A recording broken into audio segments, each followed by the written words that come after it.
Good evening, everyone. Welcome to the August 24th Planning Commission hearing. Madam Clerk, if you could please call the roll. Absolutely. Member Verga? Here. Rockenstein? Here. Munoz? Here. And Vice Chair Devlin? Here. And let the record state that Member Borja is currently absent. All right. If you'd all please join me in the Pledge of Allegiance. I pledge allegiance to the flag of the United States of America and to the republic for which it stands, one nation, under God, indivisible, with liberty and justice for all.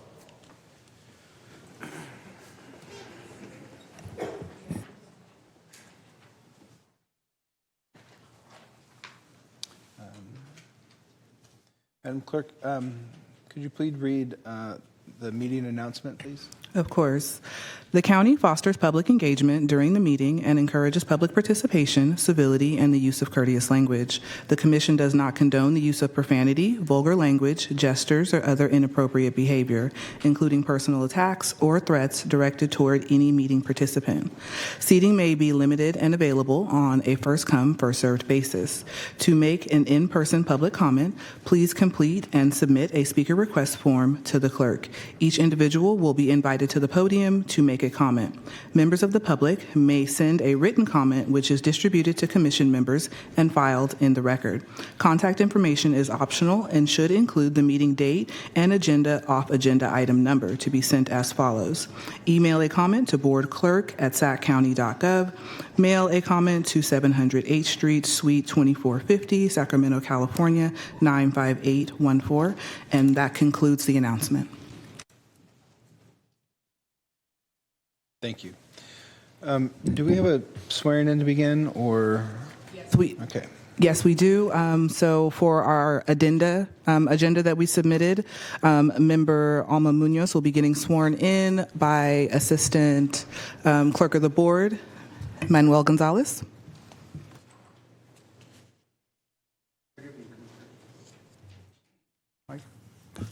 Test. Thank you.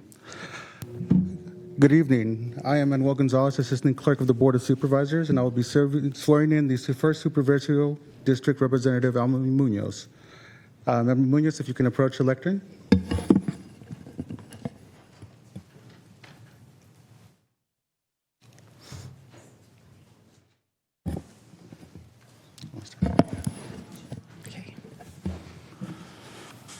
You are hereby being sworn in for the Sacramento County Planning Commission. Alma Munoz, do you solemnly swear that you will support and defend the Constitution of the United States and the Constitution of the State of California against all enemies, foreign and domestic, that you will bear true and faithful allegiance to the Constitution of the United States and the Constitution of the State of California, that you take this obligation freely without any mental reservation or purpose of evasion, that you will well and faithfully discharge the duties upon which you are about to enter? I do. You are hereby sworn in before me, Manuel Gonzalez, this 24th day of August 2026. Congratulations. Thank you.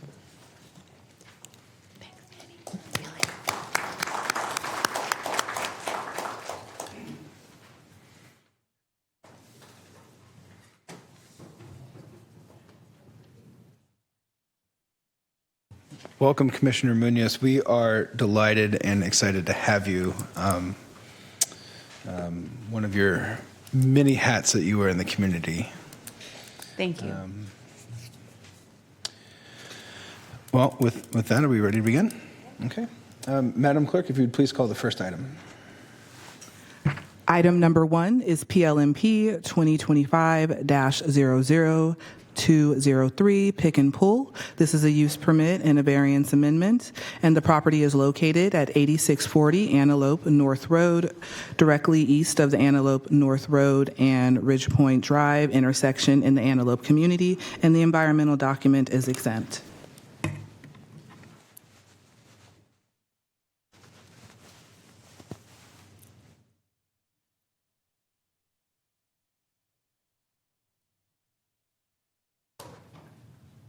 For the information to the commission, this item is non-contested. Does the commission wish to hear a presentation on this item? I don't know. I don't need one, thank you. All right. I think we'll pass, but thank you so much on that on the offer. Are there any? Is there any discussion on this item? I would just like to disclose that I did meet with the applicant.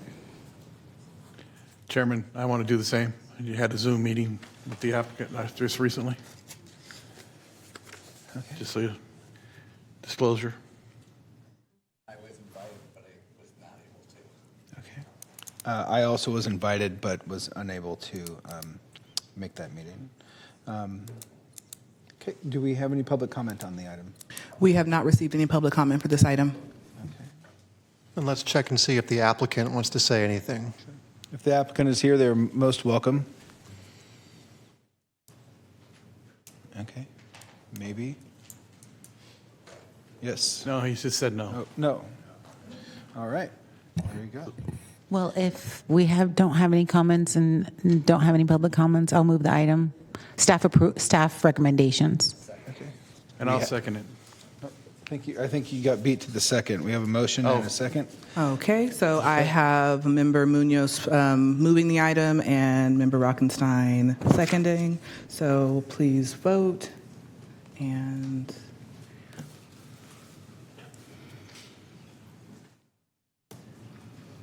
that item passes with all members present voting yes. Great.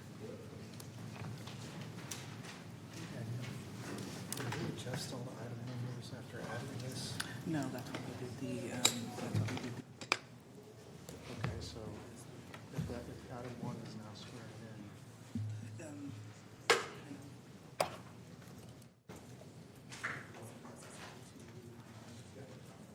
Okay. All right. Are we ready? Thank you. Madam Clerk, if you would please call the second item. Item number 2 is PLMP 2026-00079, 3031 Wilkins Way Fence, an appeal of a minor use permit. The property is located at 3031 Wilkins Way at the northwest corner of Kieran Drive and Wilkins Way, approximately 750 feet east of California Avenue in the Carmichael community, and the environmental document is exempt. Thank Good you. evening. I'm Mark Michelini with Planning and Environmental Review. I'm going to present 3031 Wilkins Way Fence Use Permit Appeal. The project is located at 3031 Wilkins Way in the Carmichael community.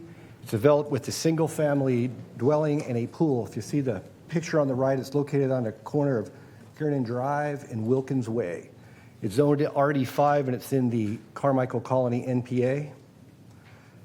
This is the site plan that shows Kernan Way on the left and Wilkins Way on the bottom. The yellow line represents the fence that is set back 13 feet 8 inches from Wilkins Way. Here's a picture of the fence. The applicant applied for a minor use permit to allow a 7-foot tall solid fence in the fence front yard setback of a single-family residence. On June 15, 2026, the administrative hearing officer approved the minor use permit. On June 25th, 2026, the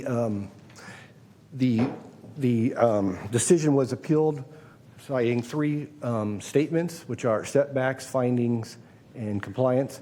So the setbacks meet all the requirements of the zoning code with approval of the minor use permit. And with the setbacks, it is kind of confusing because it's located on a corner. So Kernan Way and Wilkins Way, it's located on. According to the zoning code, the shorter of the 2 sides is considered the front setback for the purposes of the home, the primary house, accessory structures like pool equipment, and the ADU, which would make, in this example, make Wilkins Way the side street, which is a 12.5-foot setback. Now, because the door faces Wilkins Way, the longer of the 2 sides, that is considered the front fence, front setback, that's hard to say, for that. So the difference is for the home, pools, pool equipment, the front setback is on Kernan Way, and for the fence, it's on Wilkins Way.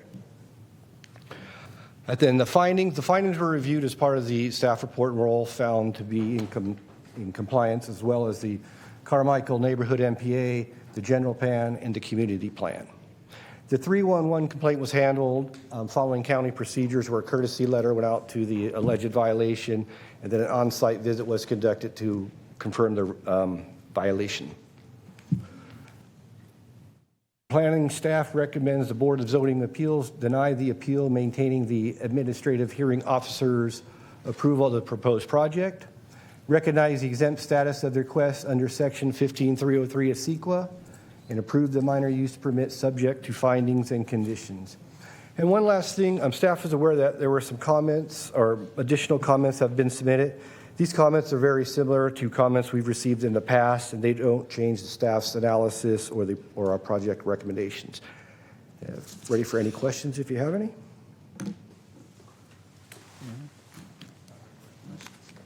For the record, I just want to make an edit that you are acting as the Board of Zoning Appeals for items number 2 and 3. Sorry, I didn't mention that earlier. No, thank you, Madam Clerk.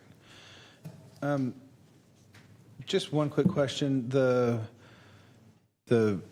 front yard slash, if the front if the front yard was the side yard, or if the side yard was the front, no, if the front yard was the side yard, would it meet the setback requirement, or is there still a deviation that's required?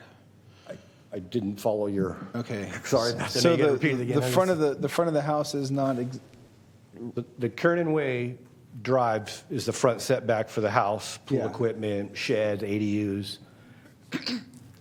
And then Wilkins Way, by virtue of the door facing Wilkins Way on the long side, that's the front setback for the fence. Okay. Okay. Very confusing and leads to a lot of confusion with this. Perfect. Okay. Okay. Do we have any? I have a question, Chair, sorry. No, please. So is the fence within the required setback? Yes. There's That's no deviation requested, correct? The minor use permit is to allow the fence in the front yard setback as also the height above 3 feet solid fence. Okay, but no special request is being made. This is within the setback of the yard, of the property. I think we're getting our terminology a little bit mixed up. So the minor use permit is what allows this fence to come up Okay. That was within the setback on Wilkins Way. So yes, it's not the ordinary standard. So I believe it comes over about 6 feet. Correct me if I'm wrong. 13 feet 8 inches from Wilkins Way. So that is a reduction. Sorry, to clarify even further, Todd Smith, Planning Director. Bill, County Council is correct. The minor use permit is the mechanism, or was the mechanism at the time, to deviate from the front yard setback, which is typically 20 feet.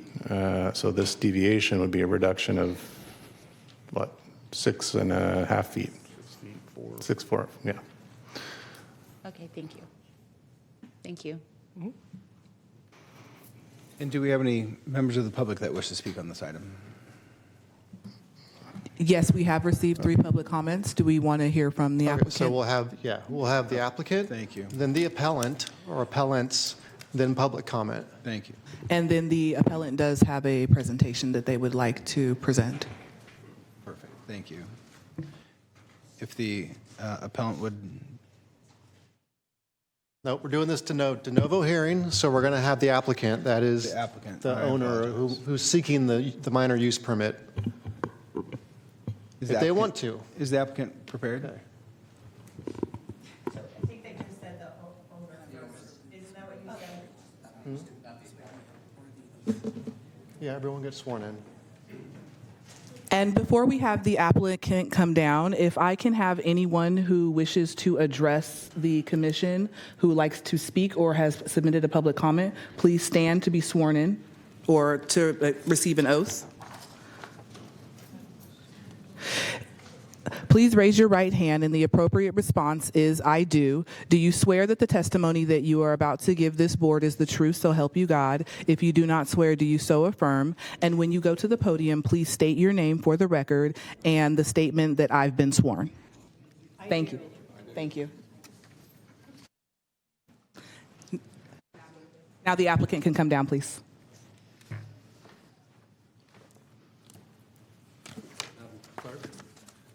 I'm the attorney for the applicant. The applicant is not for the de novo application today, and I believe that the applicant has the choice to. Can the applicant? Can we hear what you're saying? Yeah, speaking to the microphone. Sure, excuse me. Applicants, I'm Robert Harrelson, attorney for applicant. Applicant was not advised that it's going to be a de novo hearing, and at this point would request to go after the appellants. And as far as You'll have a rebuttal. sorry. You'll have a rebuttal. We'll have a rebuttal, okay. Is the applicant going to be required to present the entirety of the application process or just a You statement? don't have to say anything. I mean, it's your choice. Okay. All right, I'm gonna consult with my client briefly and then make a decision. Thanks for the moment.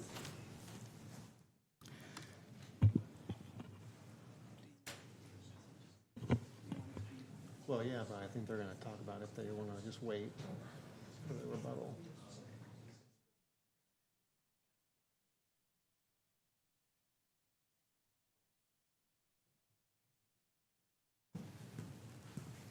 Robert Harrelson, attorney for the applicants. They're gonna waive their opening and reserve the rebuttal, if any. Thank you. Okay, so we'll go to the appellant, followed by any public comment.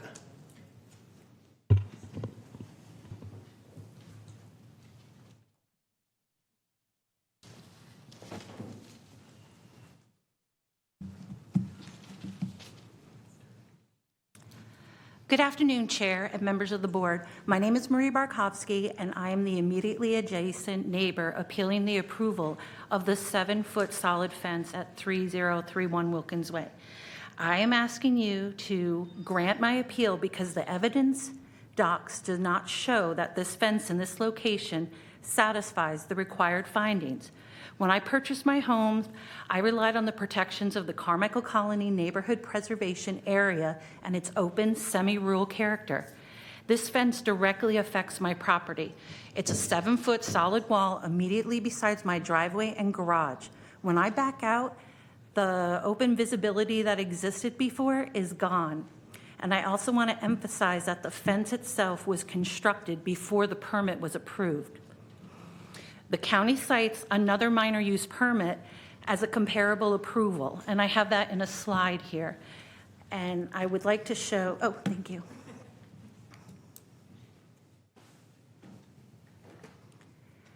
Okay, so first off, I wanted to share that the applicant said that in an email, and it's included here, it's that he said that there was a similar fence before this fence. That is not true. So I show on the left a picture from February 2025 from Google Maps.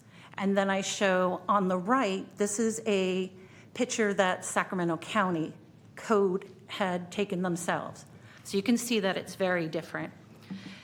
So the counties, so this is our timeline. So January 12th, the construction begins. I called immediately January 13th because there were posts up. On January 16th, the advisory warning was identified for height and setback issues. The pool permit was issued after planning sign-off oversight, and by then the fence was already built. So these are some of the county's records with the owner's account, and it says that should not have started work on the project without the approval. And the planning agreed with that. And then other options were discussed with the applicant that you could just screen off the equipment itself, because this is a rather large area now that's been added and comes into the front yard setback. And you'll see a picture that I had also submitted. It shows that it's very little of the property, very little of the fenced-in area. So it's really like, I wish that photo could be up, but I'll keep going with the slideshow. But you will see from that attachment that it's very little of the area for the actual equipment, and the rest is like for patio furniture and, you know, other areas. Okay, so then the county cites another minor use permit as a comparable approval, but that application specifically states no obstructions to the neighbors. Its approved design was also substantially different. It's a 3-foot wall with an additional 3-foot fence expressly labeled see-through, so you can actually see through it. And that comparison actually demonstrates why this project is different. And I'm also very concerned about the process in the county's own emails. On April 10th, before the public was even noticed, the planning director, Todd Smith, told 3031 that the county was proceeding with changing the determination and that there was no need to continue with this appeal process and that the appeal fee would be returned. 10 days later, the county mailed notice inviting surrounding residents to participate in the MUP process. And that sequence raises a serious question about whether comments were ever given meaningful opportunity to affect an outcome the applicant had already been told that would be changed. And that same April 10th email has Wendy Hartman saying that the fence is already built. And that's not how a land use finding is determined. And so does this 7-foot solid fence in this particular location satisfy the required findings based on the evidence and its actual effect on the adjoining property?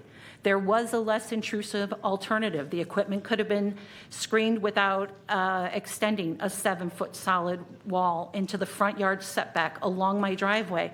So I'm not asking for special treatment. I'm asking for the standards protecting this neighborhood and adjoining properties to be meaningfully applied. Please grant my appeal and require compliance with the front yard fence standards or require a design that actually addresses the demonstrated impact on my property. Thank you for your time. Are there any questions? If you could just maybe go into what your impact is. I mean, you talked about you backing out. Yes. Okay, so before, that fence was not there. So when I look to the left, I can see like hundreds of feet down my street. I can see all the beautiful properties with their decorative fences that are in the standard that they're allowed to be, 3 feet or under. If there's no solid fences. And then when I look to the right, I used to be able to look hundreds of feet away, and I could see the beautiful area that I paid to be when I purchased this home. We have a lot of wildlife, and deer come up, and I miss out on that. Plus, there's coyotes that sometimes come into our neighborhood, and I don't want to be surprised all of a sudden. And then also just that the visibility for safety, it's not the same. Those front yards, they are also small. And so you really only have like seconds as you're backing out of your driveway, and now I'm going to have less than like 97% of people in the Carmichael colony. A car comes through too fast, one of our kids or even ourselves, we could get in a car accident, a kid on a scooter. Now they have like, 3 seconds instead of the 6 or 7. So I'm not asking for special treatment. I just want to have the property that I paid for 5 years ago, and I want to have the same as all the other neighbors in my area. And it really is not a good thing to start your day each day that you're backing out and you're starting it all nervous because you can't see. Thank you so much. Any other questions? Yeah. So you're one house away from the corner, right? I am. When you back out, you look to your left, there's the applicant's house, and then there's the corner of Kearney and Wilkins Way. So is it, when you're backing out, is there actual fence that stands right now having been built? Does it actually impede you looking left and be able to back out? Yes, it is. Even with, let me finish my question, please. Even with the 10-foot plus visibility that you have once you go past the fence? Yes, it does. It's nerve-wracking pulling out with a big fence there. It's like, I think I had one other picture.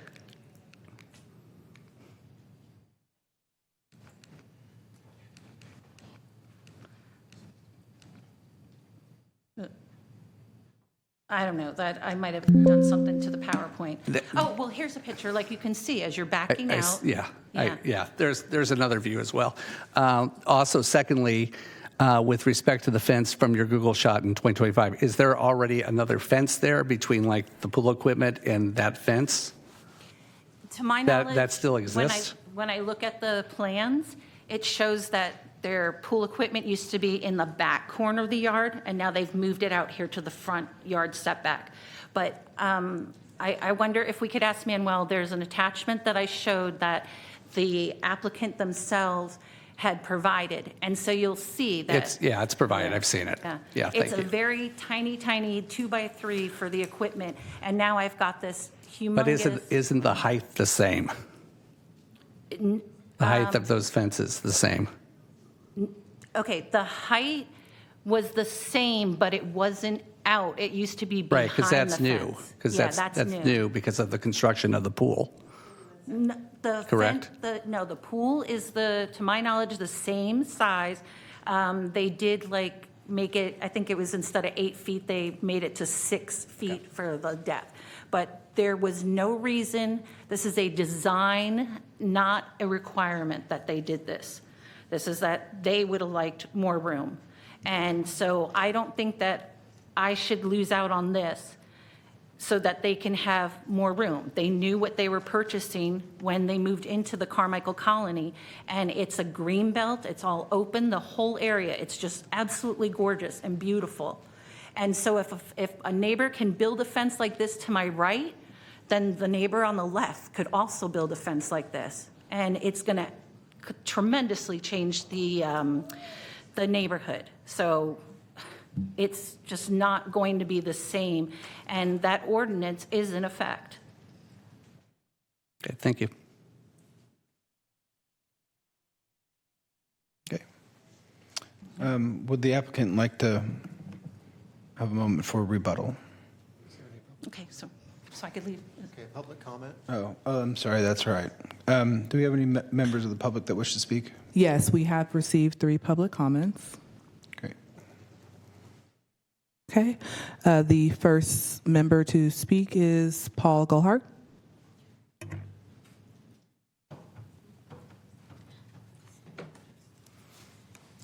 Good evening. I'm Paul Goulart. I live on Eastmont, same subdivision. I've been there 50 years. This fence doesn't belong there. You can't, if you stand on the corner and look around, you cannot see anything similar. The way it just sticks out at you is not hidden at all, but you've already got me wandering off my script here. The code section we're talking about is not tricky. It needs a preponderance and it needs a neighborhood.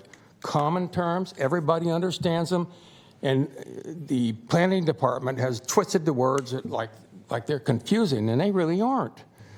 But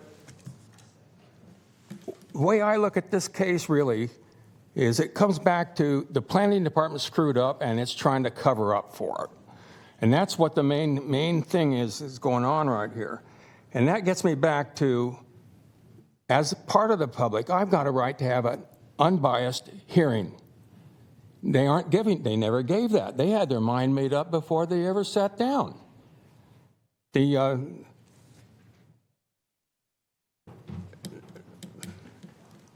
hearing officers should not have a bias. They shouldn't have a vested interest in making sure that this thing passes, because otherwise on the backside, the county's facing a lawsuit on the backside. And how'd they get there? They didn't get there because of me. They got there because they screwed up and then they compounded it when they ignored the code enforcement people. The report doesn't treat that's pretty obnoxious. The report does not cover the NPA or the Carmichael planning, both of which say they want the front yards left empty. It's that simple. And that's not what was given. Thank you. And I see that my wandering off script saved you some time. I hope you read my brief. Yes, sir. I do much better on rather than read, I'll tell you that. Thank you so But much. the bottom line is, if you go out there and look, it just doesn't belong in that area. Thank you, sir. Thank you. Our next public commenter is Susan. You know, I don't hear worth a darn either. I mind Sir, well, but I don't hear. Sir, Were thank you you. talking to me, or Yes, sir. saying Thank goodbye? you. Thank you. You've had your moment. We called Susan. Oh. Thank you, sir. Susan Surimaki. Government is supposed to weigh the benefit to the many against the detriment to the few. This is why we have laws and even neighborhood preservation areas. In this case, the planning department is doing the opposite. It is favoring the benefit to one family to the detriment of a whole neighborhood. Allowing that 7-foot solid fence to stand in the front yard setback is contrary to the building code currently in effect, as well as the purpose of the Carmichael Colony Neighborhood Preservation Area, which is to protect the neighborhood from fences like that, which ruin the ambience and neighborliness of this semi-rural area. Note that the fence owner started the fence before obtaining a permit and continued construction even after code enforcement issued a warning notice. If the fence is allowed to stand, the county would be rewarding rule breakers while setting two bad precedents. First, it would reward homeowners who build whatever they want and ask for a permit and forgiveness later, assured that planning will rubber stamp whatever they get. And second, it would allow the planning department to continue to ignore the neighborhood preservation area in its analysis, signaling that the county really doesn't care about neighborhood preservation areas. So there are two sets of wrongdoers, the fence owners and the planning department. They each have a stake in an outcome that will reward them for their transgressions while depriving the dozens of families in the neighborhood preservation area of the quality of life that defines this neighborhood. Please grant the appeal. Thank you. Thank you so much. Our next public commenter is Mary Lou Fayweather. Hi. Yes, my name is Mary Lou Fairweather. I have a slightly different angle, and that's to address cumulative impacts.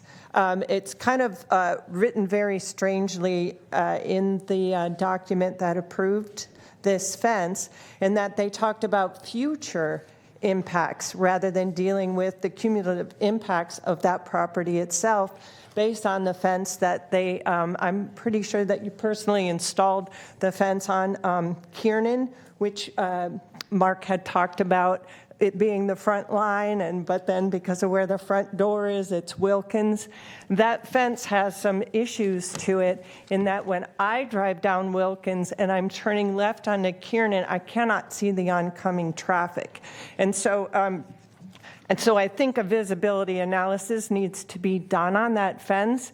I don't know if they had gotten a permit for that one, since maybe they thought since it was a side yard that it didn't apply. But as the Sacramento County rules specify, is that for setbacks, that you have your front, you have your side, but those may not apply if there's a visibility issue for drivers, right? And we don't just have drivers in our neighborhood. It's basically that Wilkins and Kiernan are both part of the trail system that leads to FEA and to Ansel Hoffman. There are constantly hikers, bikers, all heading to the park. So there's just a lot going on in our neighborhood. And I think that we cannot dismiss the fact that the county designated the neighborhood preservation area. And so you can't use houses that are half a mile away or whatever to compare it to. It has to be within our neighborhood. Thanks. Thank you so much. The next public commenter is Lori Moreno. Good evening. Can you hear me? Good. Hi, I'm Lori Marino, Carmichael Colony Neighborhood Association President, and I'm here, as you know, they've mentioned the Neighborhood Preservation Area Ordinance several times, and I think I just wanted to impart to the Planning Commission, and thanks for your service, protecting our county in all the ways you do, that we're very interested, this project is one project, right? But there's a bigger trajectory for our neighborhood, for our community. Alongside the American River Parkway, we have a brilliant reserve that has been set aside with foresight, and we have so many visitors and also wildlife that frequent our area, spill out of the park into our community. So one of the concerns we have writ large is just how we're treating fencing and hardening of the frontscape of the homes. There was a reason in the first place the county had planning. I talked to the planning director about this in the past, actually, this vision of not hardening the front of your home. There's a reason for this. So regardless of this specific project, I urge the Planning Commission to think about the cumulative, considerable aggregate effects of everybody sort of walling off their front yard. And this particular project, I'd like to say, it's clear that the property owner is trying to beautify and improve the property, and many people in our neighborhood association recognize that and appreciate that. What we have concerns about in general with the planning department is, do you have rules? What are they? And if we don't have standards for the natural setting of Carmichael and its unique characteristics in the preservation area, where are we headed here with, everyone starting to wall off their homes? Because we're getting a lot of that now, generally in the region. And California Avenue actually has quite a bit of it, and so wildlife have no safe escape for perceived or real threats. People just sort of are met with fences and walls everywhere, and it really does have a visual effect. I'd like you to please consider, regardless of this particular project's circumstance. So I'd like to end by saying, I am not standing for or against this project, as I said in past comments, but more the planning or lack potentially of planning as it relates to this topic. And I just really appreciate your consideration. Thank you. Thank you very much. We have no additional public comments for this item. Great. Okay. Is the applicant ready yet? Great.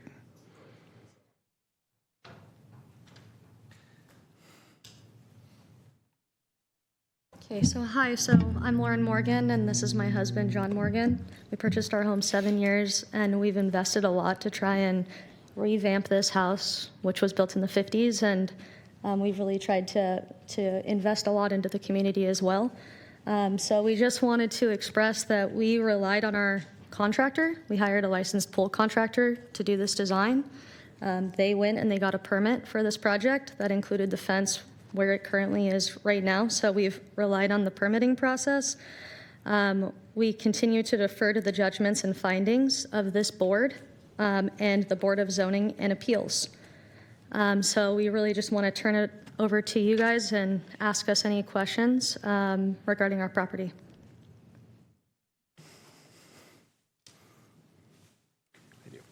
Just in terms of the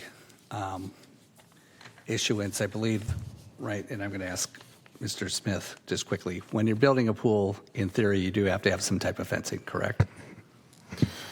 That is correct. When you're building a pool, at least the county code requires a protection fence around the pool. It doesn't have to be immediately adjacent to the pool. It can be set back a little bit, which is a different requirement than a perimeter or this type of fence. Okay. So was to your understanding, was having a fence part of that process? It was from the very beginning with our initial pool permit. We included the fence in the exact same design that it's in right now. It's been permitted since the beginning, and we've had inspections since then that have been approved for the fence being where it is currently. Okay, and the inspections have occurred from the county, correct? Correct. And then it's been in terms of when you were notified that you would have to probably get a different permit, correct? Correct. So there's a process to go through that. So your understanding was when you built the fence initially, or the pool initially, that it was all inclusive? Correct. Okay. So when were you notified that it was, that you had to have a different use permit for the fence? We did receive a notification from code enforcement in January. Okay. Yeah. I would just state that, in response to that, really, from the day one, we've tried to do everything in the correct way. We hired a contractor. We relied on that contractor. Contractor generated, as Lauren stated, the drawings. They were submitted to the county for approval. We received approval. We relied on that approval. There was challenges that we communicated with Todd and Mark through and received that minor use permit approval, and then now it's being appealed. So again, we've tried to do everything the right way and per code, per law, and again, we're just relying on this board's right approval, and now we're being... We just really don't want to have to incur more financial damages by having to fix this. We intend to soften up the fence with greenery, but we just can't right now because of this pending case. So we're good neighbors. We're trying to do the right thing. We're trying to rely on the county, and that's what we continue to do. And your old fence, how tall was that? Is that still existing? The old fence was removed as part of the project. It Okay. was also 7 feet tall. It was 7 But the perpendicular fence coming up to There's it a is still the same perpendicular. height. Okay, yeah, okay. Thank you. Right. Okay. Thank you so much. Thank you. And with that, we'll go ahead and close public comment and open it up for this body's discussion. I had one question. Yes. I did read in the material that a visibility analysis was done by Department of Transportation, and the outcome was that it is within the allowable parameters. That is correct. So our Department of Transportation looked at it, and I believe in one of the documents, Mark included a graphic of what the clear vision clear vision area is, and it's not that big of a setback, and this fence is significantly set back a distance from what that clear vision would be. Thank you.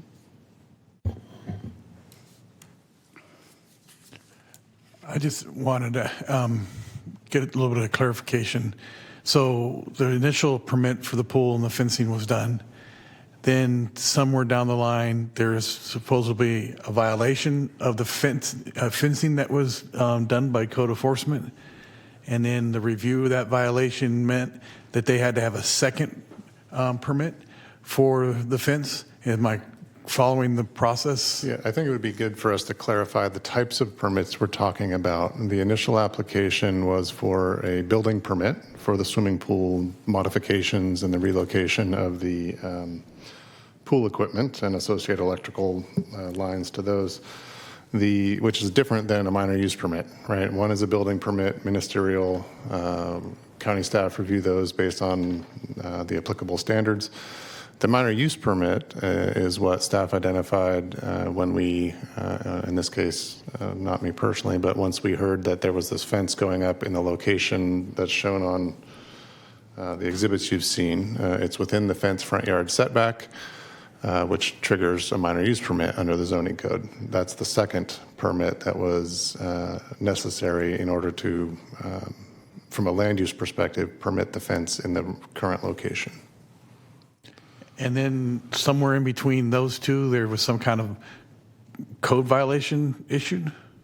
Yes. Once we heard from the appellant as to when the fences were, or the fence posts were going up, I think she initially contacted both planning and code enforcement at the same time. There was internal coordination between planning staff, building staff, who ultimately issued the permit, as well as code enforcement to make sure we were all aware. That's when code enforcement, who is the, as the name implies, enforcement arm of the relative to the zoning code, sent the letter notification to the property owner. And do we know if that letter hit them before or after the fence was finished? I don't know. I think the date was around January 16th. I assume it was before it was finished. So it wasn't clear if they had to finish the fence or not. Also for clarification, the first letter that went out by code enforcement is called a courtesy letter, which means they send out indicating that there may be a violation. When they actually inspected was a bit later. I don't have that exact date handy, but it's a typical process for code enforcement to send out a preliminary letter and then follow up with an inspection to confirm that there is indeed a violation. And that's when the coordination with code enforcement, building, and planning started to occur. It was probably about a week or so later. So at the time the inspection was done, the fence was done? Have to be done in order to find a violation. May I say something really important? No, I'm sorry, ma'am, you had your moment, but thank you so much. We're now in discussions. We are now in discussions with, ma'am, thank you. Thank you. Thank you. Can you help So me with this? I'm sorry, just talking Commissioner about timing. I do not know for sure how far along the fence was when the inspection actually took place. It appeared from the correspondence from the appellant that she called in as soon as the posts were being done. I do not know how far along the actual fence construction was when they went out and inspected. Yeah, it's not clear. That part, correct. So I'm just trying to figure out whether, you get a letter saying there may be a violation, and then the fence is in the process of being built by a contractor, and then someone comes out and says, oh, it's wrong, but the fence is already in place. I'm trying to figure out if that's what really occurred. And I guess we really don't know. It comes down to that part of the timing. Is that what you're saying?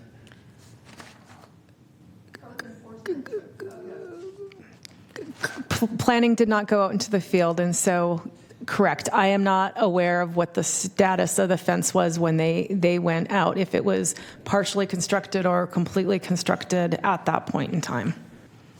Okay, thank you.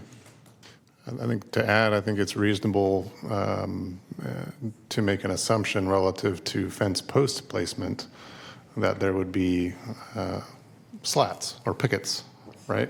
It's pretty standard construction for a fence. If you see a line of fence posts, it's logical to conclude that there would be future pickets in that location, and thus it's likely a violation when it is built. Okay, I'm just saying, most fence builders build fences like that within 24 to 48 hours. Then they put posts in, they pretty much are done within 2 days or so of that kind of a fence. So to me, it matters as to, for the individuals, as to whether they actually knew that there was a violation and were able to correct it before they actually got the notice of the violation. That's just my internal processing thought.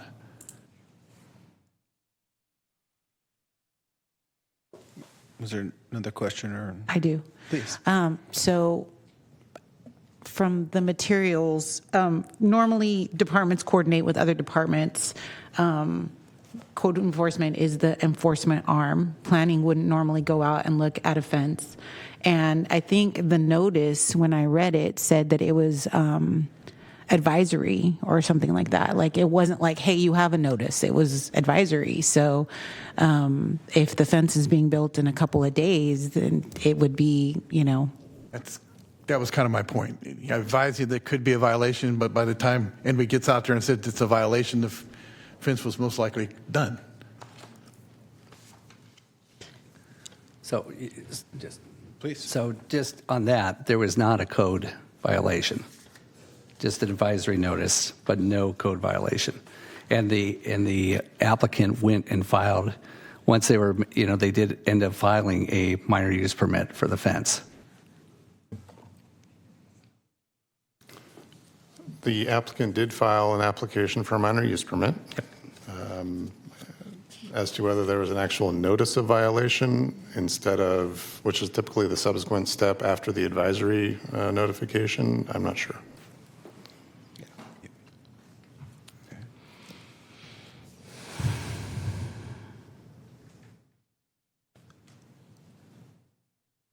You have any follow-up?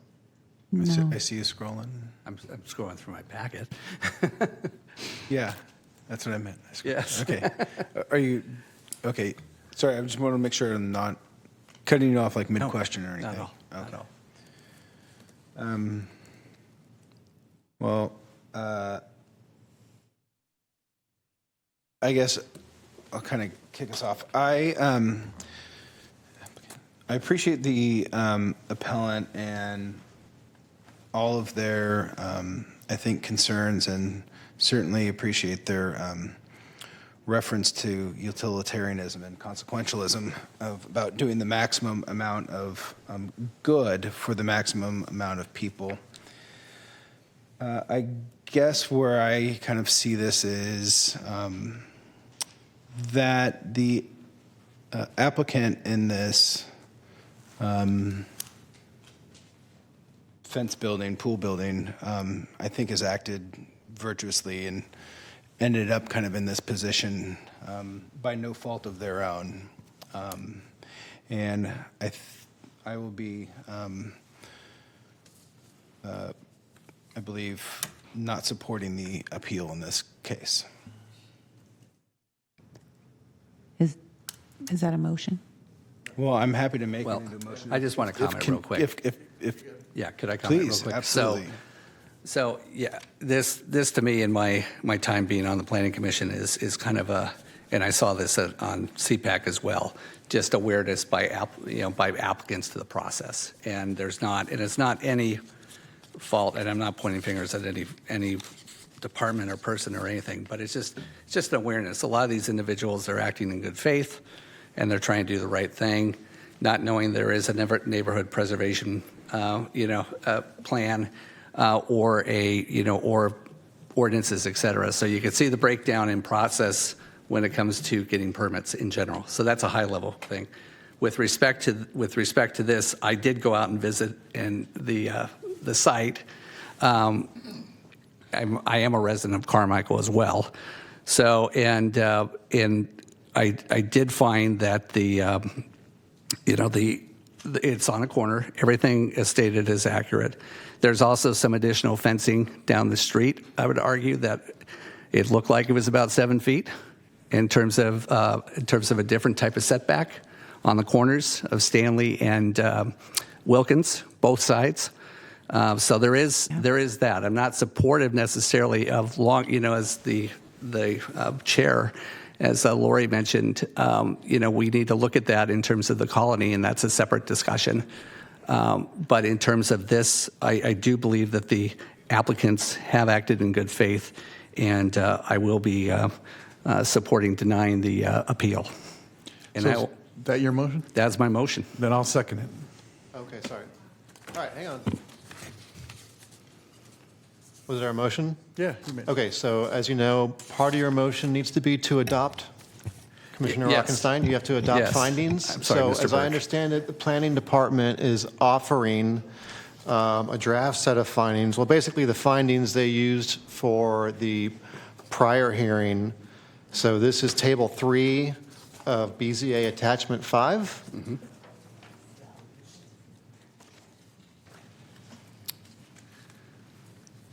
So in terms So of I'm looking for confirmation from planning that they were offering that to the commission as a set of findings in which to adopt and to support a denial of the appeal. If the answer is no, then we need to draft findings here. We have to have written findings to support your action. The answer is yes. That's what he said. Attachment 5 to the package. He has Table 3, which is on page 6. That's what I was looking for.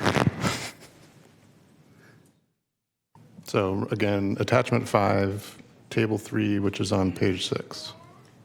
It's also an attachment 2, It's also in attachment 2, which is the use permit and the conditions and the findings. which is a repeat of the conditions, the findings, and it's actually the minor use permit itself. That was what you were saying, right? Correct.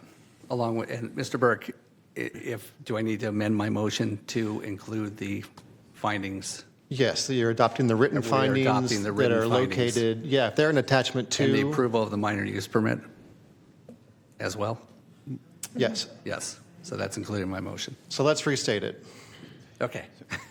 Adopting the staff recommendation to deny the appeal and to incorporate the staff findings as well as adopt a minor use permit for the applicant. And for the record, there would be the staff findings in attachment 5, table 3, Table page 3. 6. Yes. And again, that'll be my second.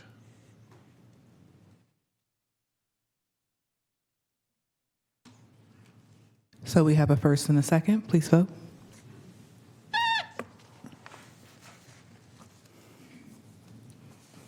And that appeal is denied with all members voting yes.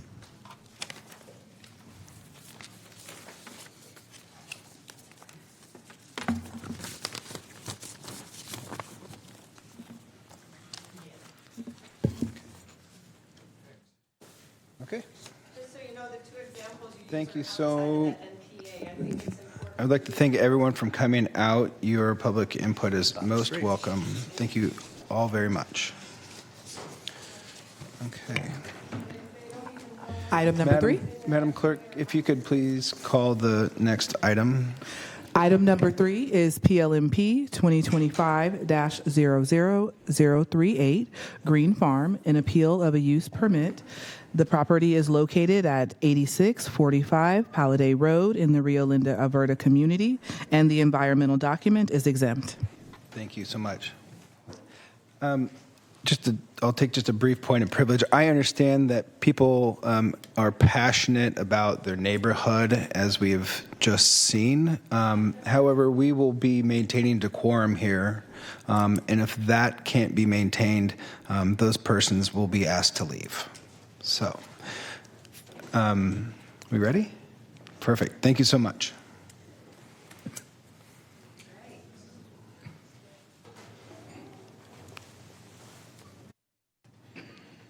All right, thank you so much. Good evening, Commissioners. Emma Carrico, Associate Planner and Project Manager for the Green Farm Project. The project site is a 20-acre parcel located at 8645 Paladay Road in the Rio Linda, Alberta community. The site currently contains a manufactured home, abandoned single-family residence, and several agricultural accessory structures, including some animal enclosures. The project site is located within the Alberta Specific Plan area. The specific plan designates the site for agricultural residential use, which is consistent with the existing agricultural residential 5 zoning designation. Surrounding land uses are also agricultural residential in nature. The applicant requested a use permit to allow a kill floor in the agricultural residential 5 zone.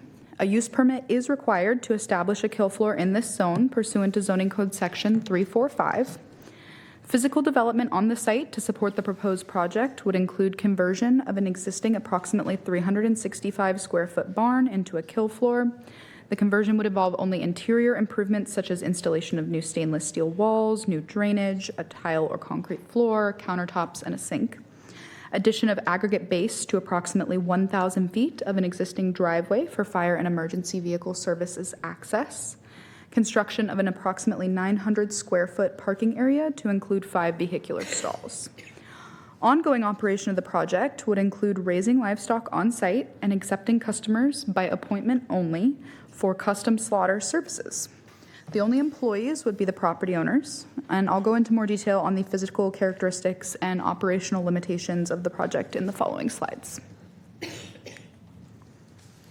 Here you can see a site plan for the entire site, 20-acre site, so scale is a little large here. I will have a close-up for you in just a second. The driveway is existing, but new turnarounds and aggregate base would be installed for emergency vehicle access. Here is a closer site plan of the area that would include most of the new improvements, including the barn to be converted to the kill floor building and the new parking area. The animal shelter shown here is existing. Here's the floor plan for the kill floor building. The county defines a kill floor as a small-scale, customer-oriented operation providing facilities to persons for the purpose of slaughtering their own animals or having them slaughtered in a custom manner. Customers can bring their own live animals or purchase a live animal at the facility. Zoning Code Section 345, as mentioned, does specify that kill floors are permitted in the agricultural residential 5 zone, subject to a conditional use permit approved by the zoning administrator, as well as obtaining a valid license from the California Department of Food and Agriculture. It also specifies that the county may condition the project to limit the hours of operation, frequency of customers, and any other conditions deemed appropriate. Separately from the county, the California Department of Food and Agriculture has their own definitions and regulations for kill floors. The CDFA calls them custom livestock slaughter establishments and has the following limitations. They cannot sell pre-butchered carcasses or meat parts. All animals must be alive when delivered or purchased by the customer. Customers must either deliver the live animal or purchase it at the site. Animals must be slaughtered according to the California Code of Regulations. And slaughter is limited to cattle, sheep, swine, and goats. Slaughter of poultry is not permitted. The CDFA administers the California Code of Regulations, which governs humane handling and slaughter of livestock, safe food handling, and storage and disposal of an edible product, which is basically solid waste from the slaughter process. The code requires that all inedible product must be regularly removed from the site by a licensed rendering company. The applicant must develop a sanitation standard operating procedure and submit it to the CDFA before operation can start. The CDFA also manages inspection requirements for kill floors. There are 2 types of inspectors. The first is a livestock meat inspector that must be present at the establishment for every slaughter and sanitary dressing procedure. Livestock meat inspectors must pass oral and written exams that cover sanitation, humane handling and slaughter of livestock, and sanitary dressing procedures. Livestock inspectors must pass oral and written exams that cover sanitation, humane handling and slaughter of livestock, record keeping, and wow, I'm so sorry. Give me a second. Typically, an employee of the business obtains this license, and they must complete annual training and examinations to uphold the license. Additionally, inspectors employed by the CDFA conduct inspections typically monthly, but sometimes more frequently if the facility is found to have deficiencies. Here we go, got through it. To ensure the facility operates within the regulations of the county and the CDFA, the zoning administrator adopted the conditions of approval laid out in attachment 2. There are a total of 34 conditions of approval, but I will quickly cover 5 related to the operation of the business. Condition number 3 specifies that the operation shall not be conducted in a manner that creates a public nuisance and that violation of any condition of approval may constitute grounds for revocation of the use permit. Condition number 7 requires the applicant to obtain a custom livestock slaughter establishment license from the CDFA and provide a copy of that license to the county prior to approval of a county business license. Condition number 8 requires the operation to comply with all applicable requirements of the CDFA and California Code of Regulations and limitations of the custom livestock slaughter establishment license. Condition number 9 limits the hours of operation to Monday through Saturday, 9 a.m. to 5 p.m., and caps the maximum number of slaughters per week at 30. Conditions 19 and 20 require the project to install a holding tank to receive all liquid waste resulting from kill floor operations. Liquid waste from the kill floor is not permitted to enter a septic system or be released onto the property. Condition 21 requires the waste tank to be pumped regularly by a licensed rendering company. Altogether, this means that the facility cannot allow any solid or liquid waste to run off or be disposed on site. The project was considered by the Rio Linda Alberta CPAC on January 28, 2026, and the Agricultural Advisory Committee on March 11, 2026. Both advisory bodies recommended the zoning administrator deny the requested use permit. However, the zoning administrator approved the requested use permit on July 16, 2026. Slight correction to this slide, there's an error in the date of the zoning administrator listed there. It says August 24th, which is today, so obviously not happening today. That was July 16th. On July 21st, 2026, the Rio Linda Alberta CPAC filed an appeal citing community-wide interest. In their appeal form, the CPAC provided one justification for their appeal, which is that they request restrictions on the number of slaughters and live animals allowed on the site. As already discussed, condition number 9 limits the number of slaughters to 30 per week. General agricultural uses, including breeding and keeping of livestock, are permitted by right in the AR5 zone. Therefore, whether or not the applicant is proposing a kill floor, they are permitted to keep livestock on the site.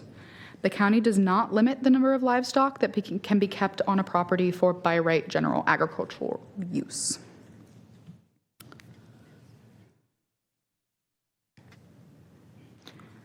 Staff conducted an analysis of the proposed project as presented in the staff report and believes the project is consistent with applicable county general plan policies, Alberta specific plan land use and policies, and zoning code use and development standards with the conditions of approval as adopted by the zoning administrator. For these reasons, staff recommends that the Board of Zoning Appeals take the following actions. Deny the appeal, maintaining the zoning administrator's approval of the proposed project. Recognize that the project is exempt from the California Environmental Quality Act pursuant to CEQA Guidelines Section 15303, and approve the use permit subject to the findings and conditions. That concludes my presentation. The applicant is present, and we're happy to take any questions you may have. Thank you. I just have one question. The appeal, you said the appeal is an appeal to limit the number?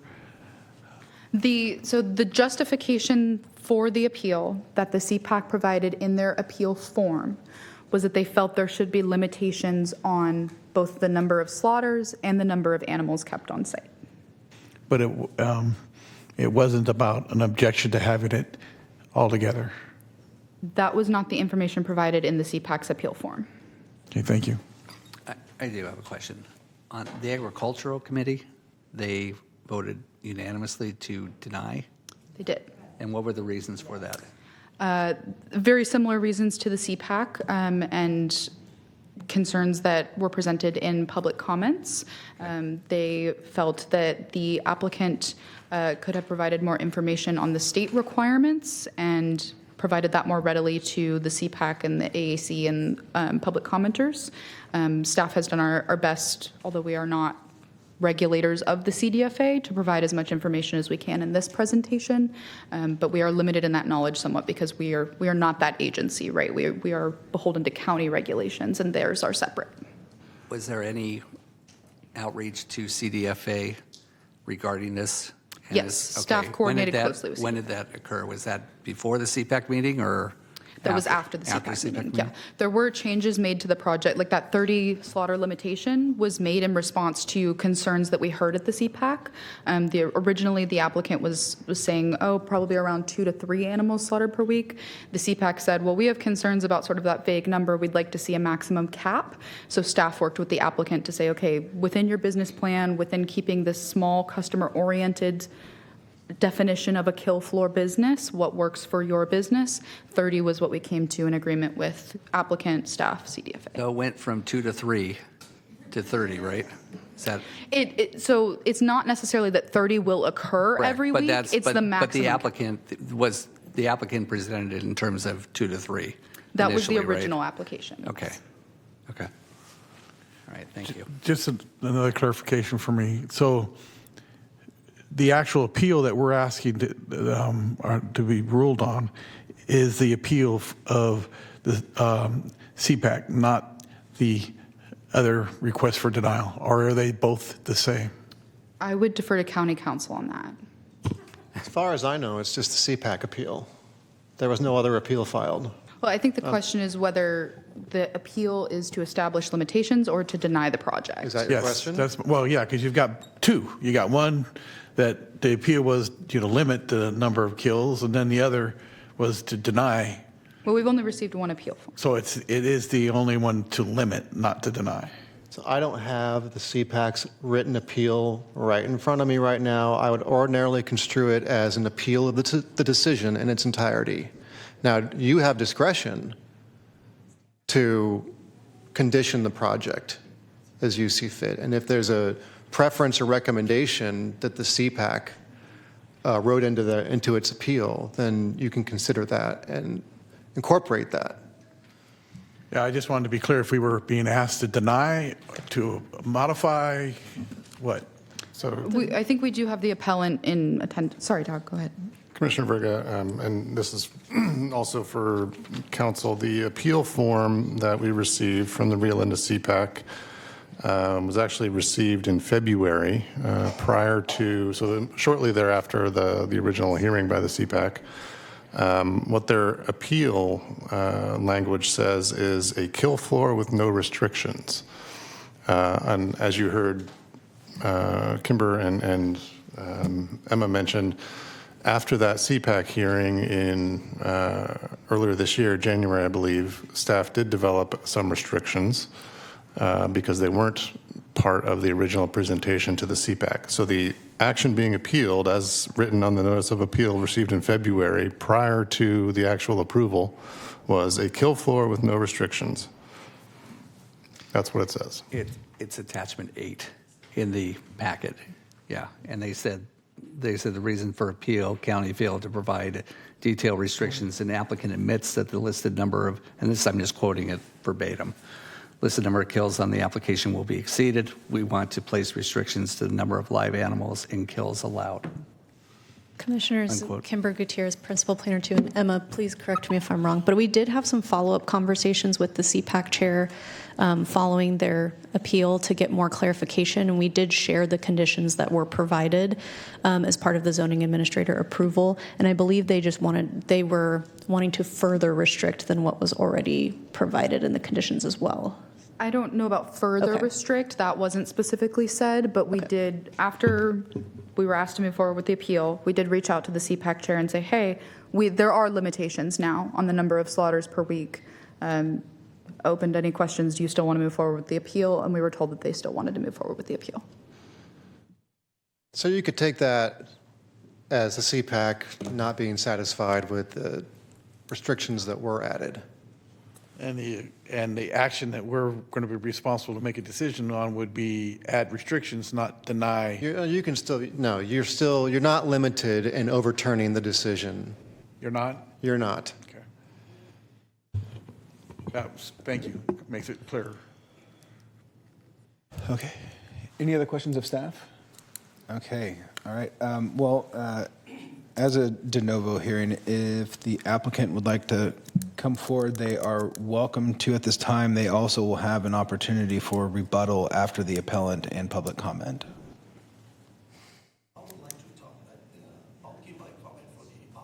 Okay, so for the record, the applicant is passing on his initial presentation and reserving his right for redirect or rebuttal, rather. Okay, if the appellant wishes to come forward.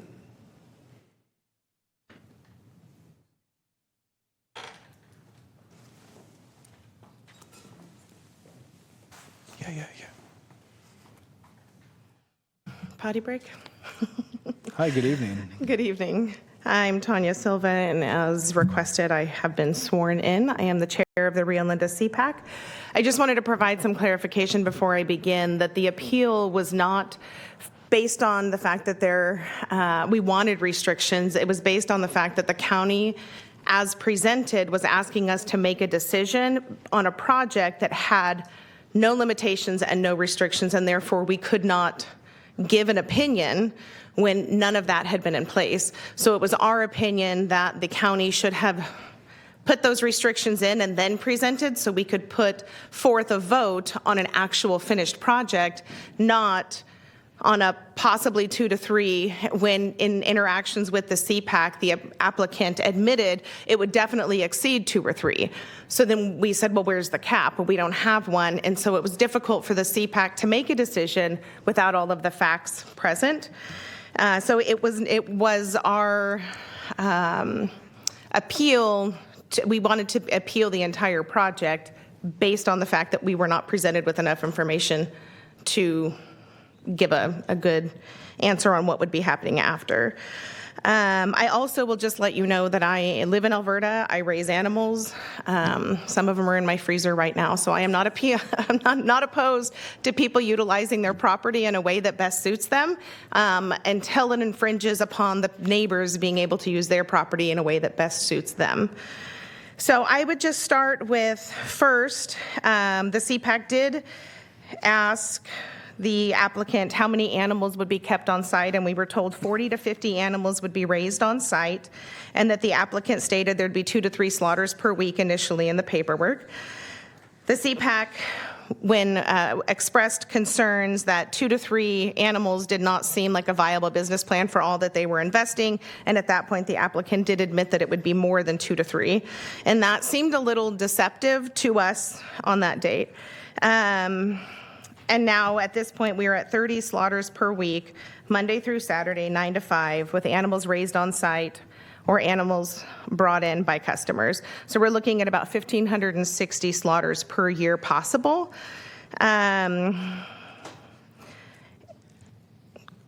So condition 9 of the permit establishes 30 slaughters per week. And the appeals report explains that the limitation was added after CPAC expressed concerns about future growth. But the report does not identify an analysis establishing 30 as an appropriate capacity for this site. So why is 30 appropriate but 40 is not? Why is 50 not? Where did the 30 number come from? I didn't see any evidence in any of the packet information that stated where 30 came from. I don't see any evidence that 30 can be accommodated by waste systems, or that 30 is an appropriate number for surrounding residences or livestock trailers coming in. So the concern is that it's simply establishing the maximum request. It does not establish that that's the maximum compatible with the area. The county's findings specifically require consideration of scale and operating characteristics. So I don't know if the applicant just came and said, I think we want to do 30, and then it was agreed upon, or where the 30 number came from. I didn't see any evidence here. Secondly, the Agriculture Advisory Committee found compatibility concerns, much like the CPAC did. And so it's frustrating that you have 2 bodies unanimously voting to deny this, and the board here has agreed to grant something that 2 advisory bodies with community responding in both of those to deny, and has overridden that. The county must determine compatibility with an agricultural residential neighborhood, not merely whether or not a kill floor is allowed in AR, but whether it's compatible with the surrounding areas. The question should be looked at not whether or not it's categorically prohibited. So whether the intensity and the location satisfies the required findings. So AR, agricultural residential, it is predominantly that in that area. So I don't think that it is the small scale, 1 or 2 animals. I think we do have a lot of people in the community slaughtering 1 or 2 animals here and there for their own personal use. So I don't think it's the absolute. I think it's the scale. I think it's the traffic, odor, and other external impacts to the community that we're looking at.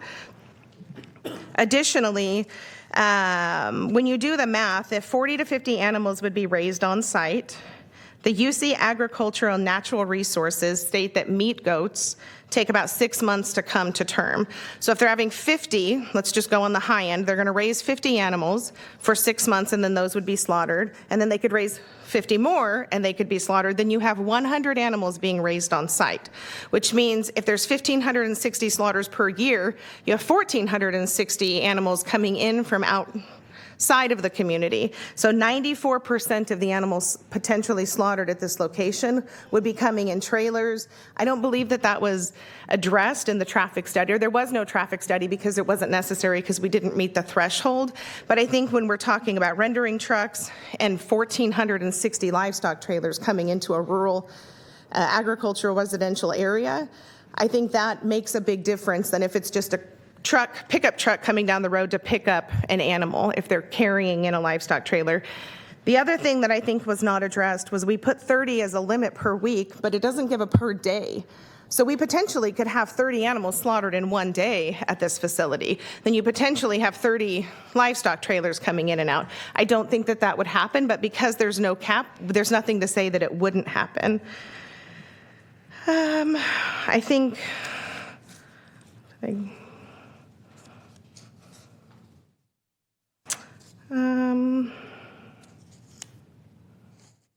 So I would just say overall, we started with 2 to 3 and now we're at 30.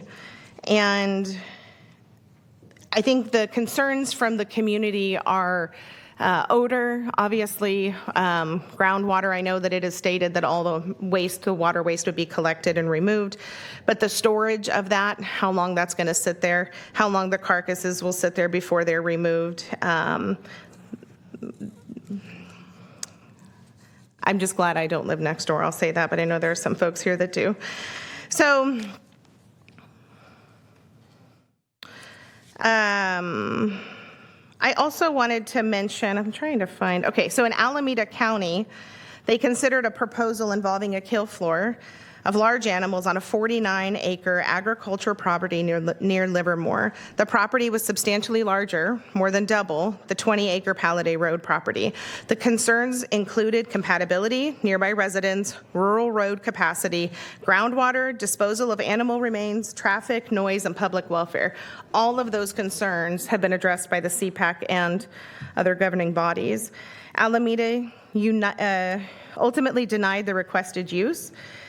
And it's not Sacramento County, and it's not binding precedents that you have to consider, but I would state that the board in Alameda took the interest of the public and the interest of those that came. I would also like to mention at the CPAC hearing, we had many people get up and speak. One was neutral and everybody else was against. So every community member that showed up to voice their opinion was not in favor of this project going forward. So we would respectfully request that you grant the appeal and consider the compatibility with adjacent residential land uses. We would ask that you would consider that the CPAC represents the community, and the county has put the CPAC in place to represent the community, with 2 boards unanimously voting to deny this project. It's flabbergasting to me that this board would override both of those. At the very minimum, we would love to see a per day if you're not willing to completely shut this down. And we would also like some enforceable action. So is the applicant going to be required to keep logs? Will those logs be submitted to the county or be available to code enforcement? And how many violations does it take before this use permit would be removed? So we would just respectfully request that you hear the community and you would defer to what 2 bodies have already decided is not good for that community. Thank you. Do you have questions? Yes, I have one. So I just want to hear it clearly from you. Are you saying that the CPAC wants the project denied? Yes. Or are you saying the CPAC wants the project limited? The CPAC wants the project denied. In the absence of a full denial, we would like to see more regulation and more restriction and accountability of some sort. At this point, I don't believe, in the absence of the neighbors sitting out counting how many slaughters have occurred, I don't know how anything in this case would be enforced. And if the odor does become an issue, or if the carcasses aren't removed, or the rendering plant misses a week or something like that, I don't think that there's any recourse right now for the neighbors to address that. So full denial, and in the absence of that, further regulation. Thank you. Thank you. Thank you so much. Shukran. Thank you. Do we have any members of the public that have signed up to speak? Would you like to hear from the applicant again? Okay. Yes, we have received multiple public comments. Great. if we could, how many do we have? We received 14 public comments. Thank you. Okay. And the first public commenter is Greg Pritchard. And do we have our timer set for 2 minutes, please? Thank you so much. Thank you for giving me time to speak and for your attention while I express my concerns about this project. First, I want to say that I'm a strong believer in personal property rights, and I feel that you should be able to do whatever you want to do on your property as long as it's legal and that it doesn't have a substantial negative effect on your neighbors in the community, which I believe this project does. I've been a resident of Alberta for more than 40 years. And if you've reviewed the Rio Linda Alberta Community Plan, you will see that it is residential agriculture, but it's moving more toward residential. And by that, it's a residential area where people have large lots where they can have a sheep or a goat or some animals and things like that. It is not a full commercial agriculture property. And this project really, what it amounts to is putting a commercial slaughterhouse in what is largely a residential area. And I'm sure that, having something like rendering trucks coming through your neighborhood is not something that you would want to have, and the people of the Rio Linda Alberta Community District do not want that either.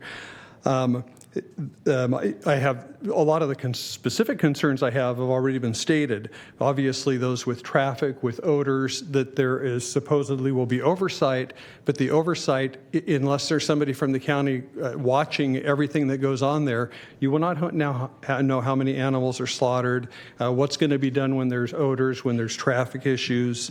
And if that number goes from 30 up to 40, 50, once it gets started, it'll be much more difficult to stop it. So I really think that the best course of action at this point in time is to completely prohibit the approval of that that slaughterhouse going into place. And so I urge you to vote against approving it completely. And I'll save you the extra 13 seconds unless anybody has any questions. Thank you. Thank you. The next speaker is Michelle Anderson.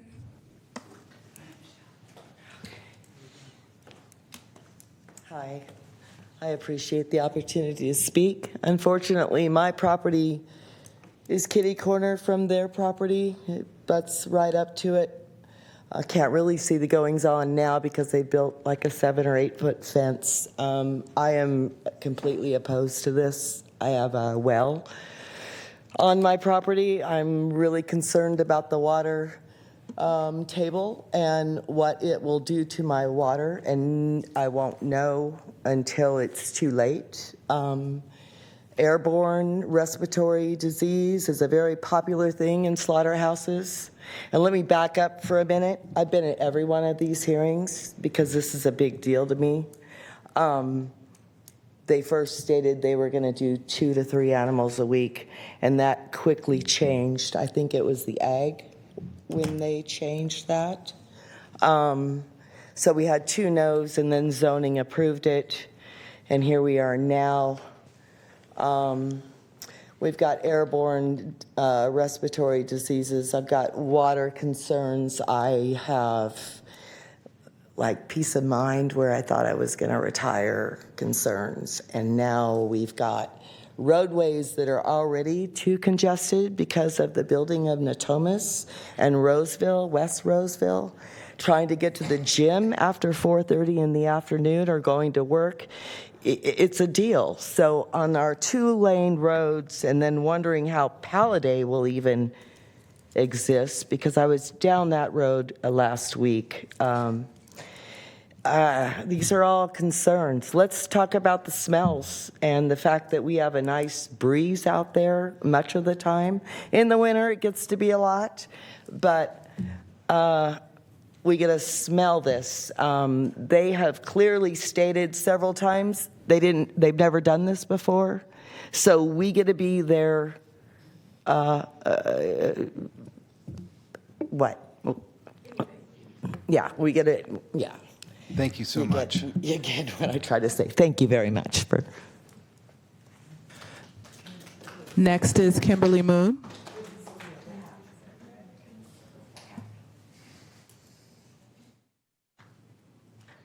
Good evening. Thank you for the opportunity to speak. I'm Kimberly Moon, and I've been sworn.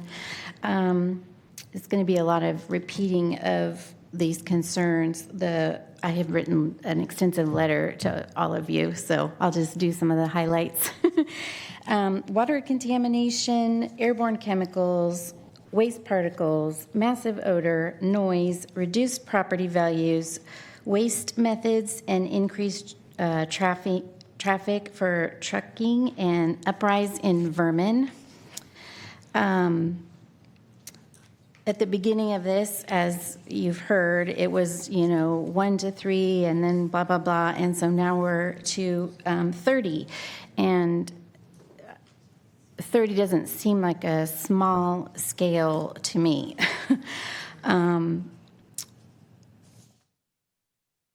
Each time that a question has been raised regarding the applicant's plans, he hasn't provided clear or satisfactory answers with regard to his kill count, his disposal methods, his sanitation procedures. And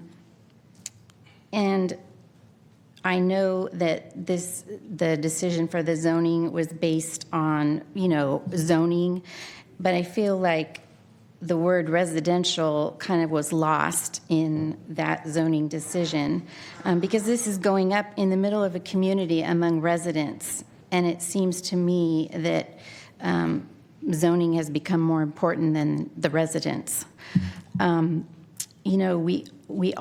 We pay our property taxes, and we don't have a say of what goes in our community.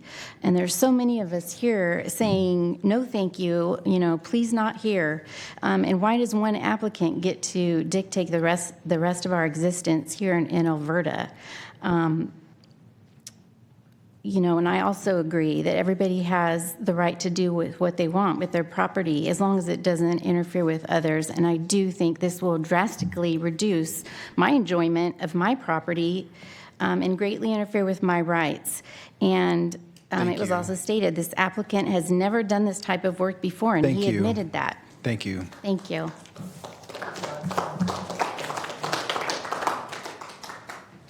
Next up is Katie Pettibone.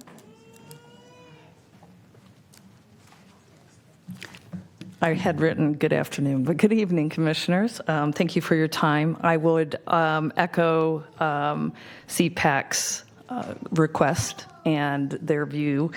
I would incorporate many of their concerns regarding the significant potential impacts. The fact that we have 2 local community advisory groups saying no to this project, for them to be overruled without an environmental impact report as requested under CEQA would be unusual and significant. I'd like to refer to comments I made in the previous zoning hearing that although the county used a exemption for the size, it's mostly focused on the size and physical attributes of the property, not actually what's going on. And there's ample case law that in commercial operation such as this is a significant unusual circumstance that there should have been an environmental impact under CEQA. Under the administrative exhaustion of remedies, we're going through this process, but hopefully we don't have to further beat the drum on that. The folks have talked about the impact on the wastewater, the blood waste. There's also severe toxic chemicals to sanitize things and where that's going to go. The vectors, the air traffic or the air quality vectors, the flies, the smell, the drainage, the sanitation, and of course the impact on all of us. Under CEQA, if there had been an analysis, this isn't to say that the project wouldn't have been approved, with conditions, but that would have required actually an analysis. We don't have a fundamental baseline. This project has evolved. The record, as illustrated, is evolved from 2 to 3 to 30 to now we have all these trucks of various sizes coming in with animals that are going to get slaughtered. We don't know what exactly this is going to be. And so from a legal perspective, there's a lot of problems with this. We'd request a denial. Thank you. Next commenter is Betty Woolley.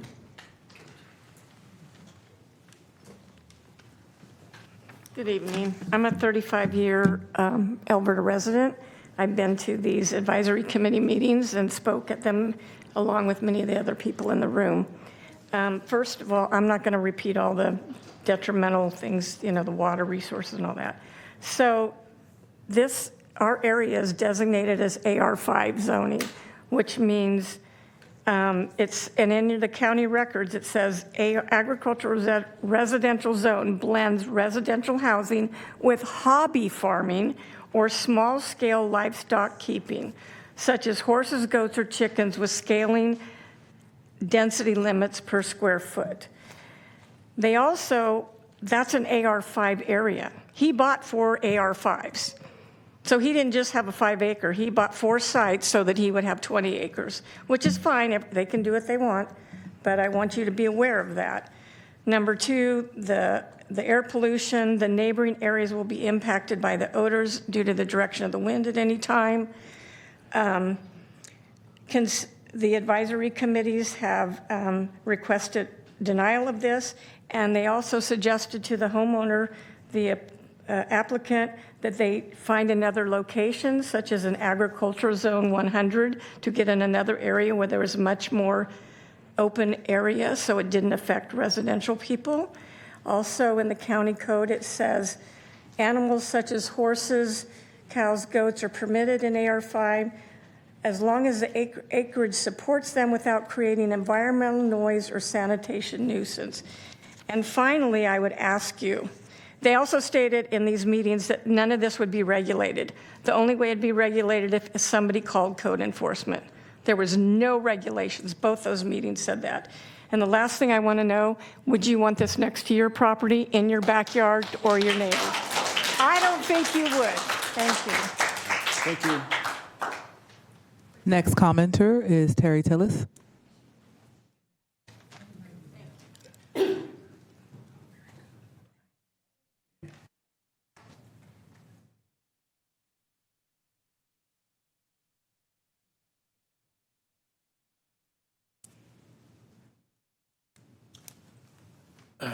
Hi. From the beginning of this, I seen a lot of deception from the first meeting to now. We're not even notified of these meetings unless our neighbors put flyers in our mailbox. I live about a little over 1,000 yards from this property. I should have been notified from day one of all these meetings of what's happening in my neighborhood. They want to be friendly neighbors.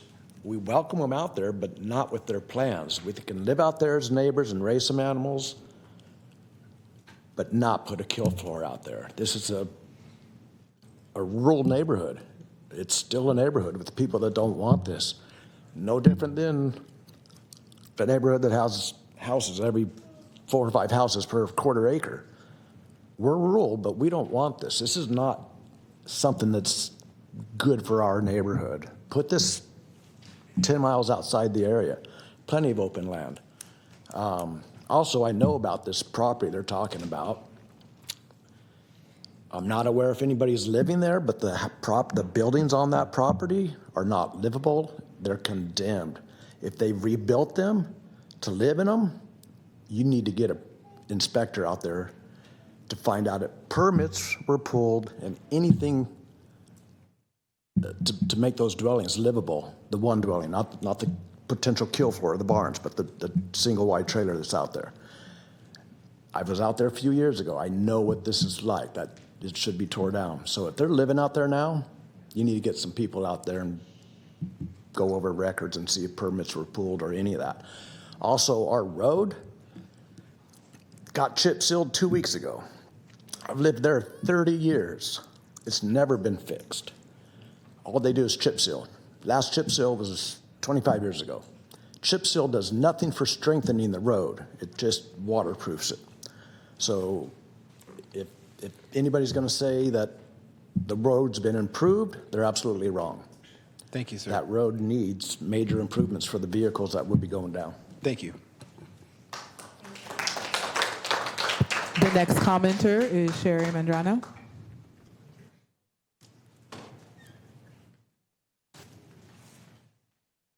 Ooh, hello. My name's Sherry Madrano, and I'm very nervous and very passionate about this project. We live about 600 feet from the back of their property, and we see it all.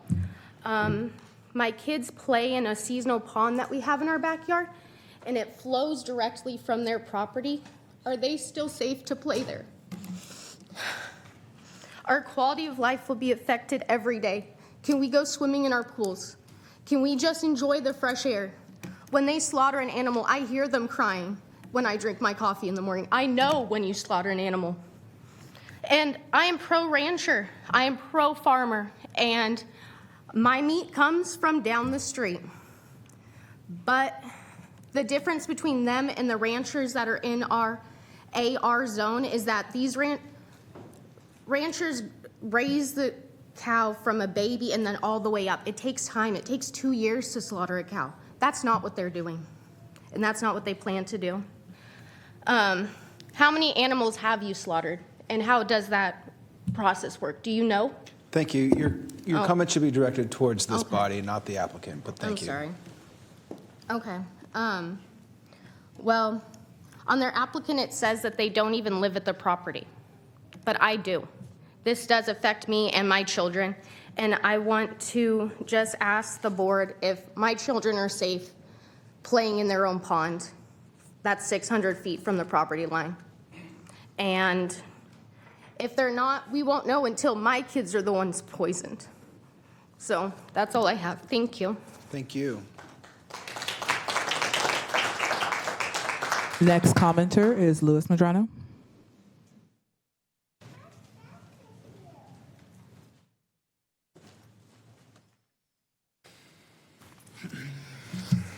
Hello. Thank you for being here today and giving us a chance to hear us out.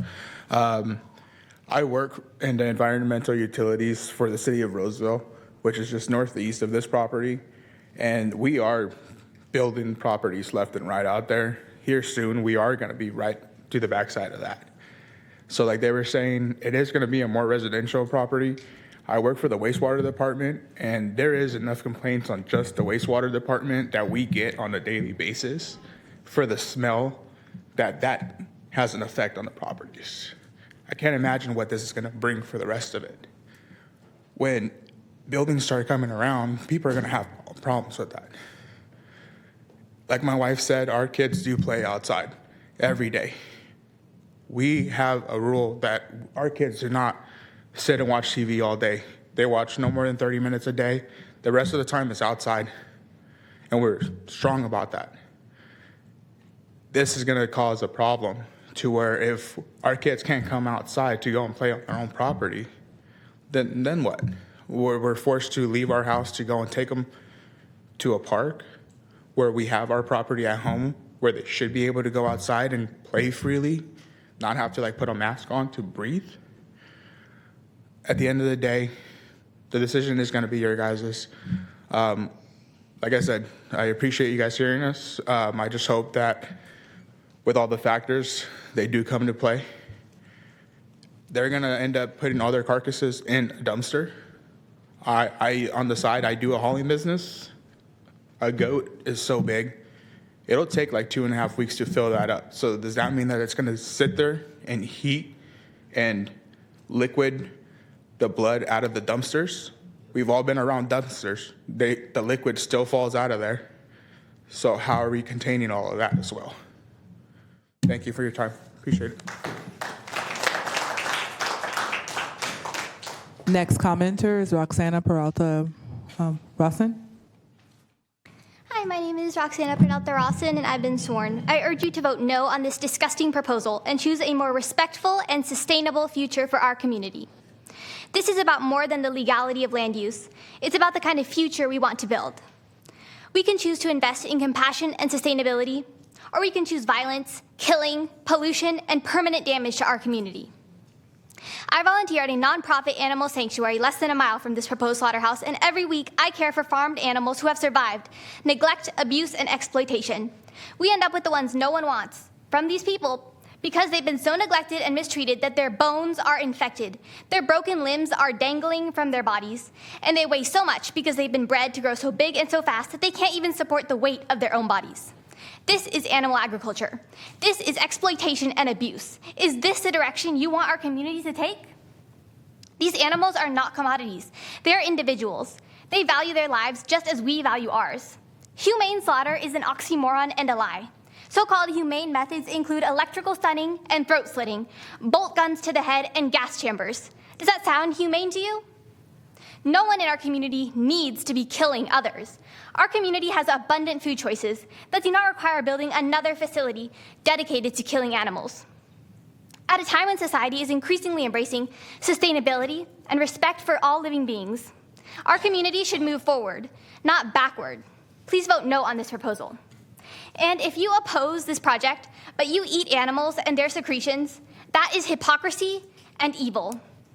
Hear their screams.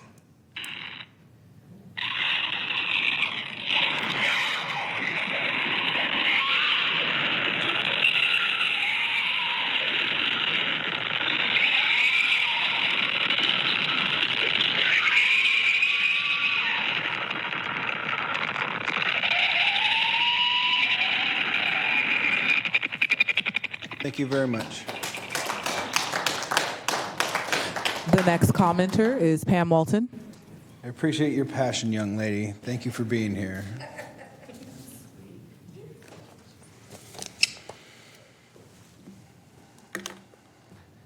Sorry if you have a problem with Michigan. That's just what I wore today.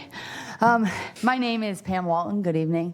I'm the neighbor to them. I live right next door. My husband and I have raised our 6 kids on Palladay. The community is not just where we live. It is where we build our family, our memories, and our life. I love this community. I take great pride in calling it a home, and I want families who live here now and the families who will move here in the future to feel that same sense of pride.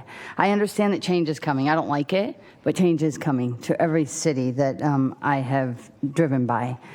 And in fact, there are exciting things planned for our area. There are 90 new homes that are slated to start in 2050, literally 100 feet from my house, 90 homes. There is also new businesses, other community development like walking paths, sports complexes. These are the kinds of investments that can make our community an even better place to live, raise a family, and build a future. That is why I'm asking you tonight to look beyond the immediate concerns surrounding this kill floor and consider a much bigger question. Does this belong in the middle of a community that is growing?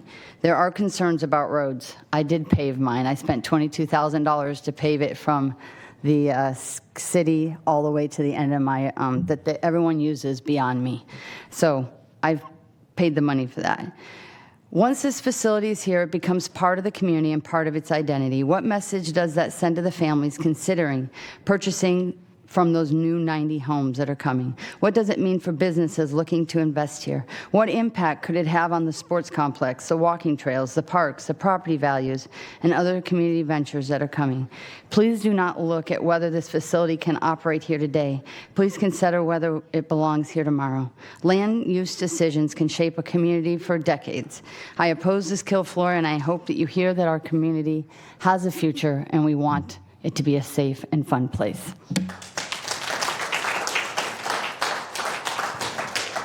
The next speaker is Christy Vernick Meriden. Sorry if I pronounced that.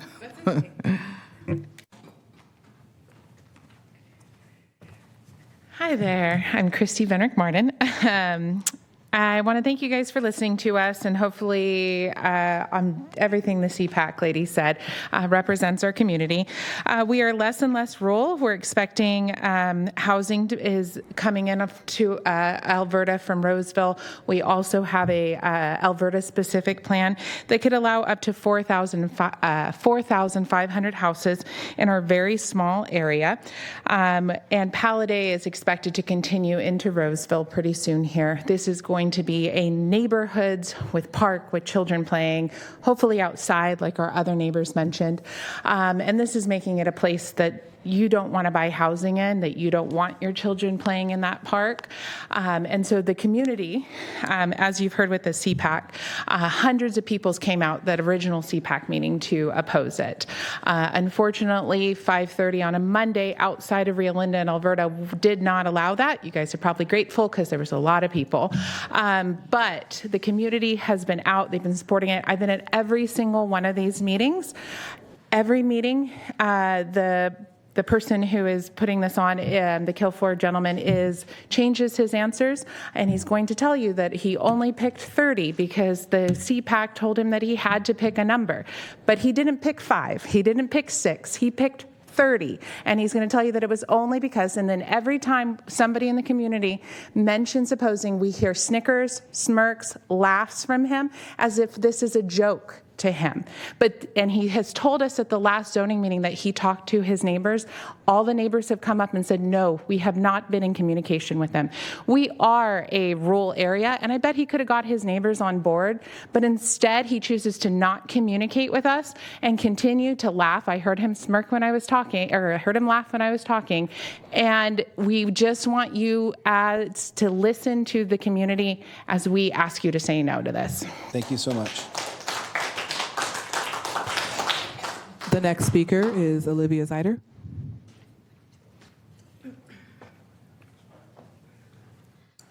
Good evening. My name is Olivia Zeider. I am here on behalf of Only Sunshine Sanctuary. We're a nonprofit animal rescue and sanctuary located in Alberta. We are very close to where this kill floor is proposed to be. And I'll get this out of the way. I'm vegan, I rescue animals, but that's not why I'm here today. I'm here to talk on behalf of the entire Alberta community. We have neighbors that kill animals for food that oppose this project. The community does not want this kill floor.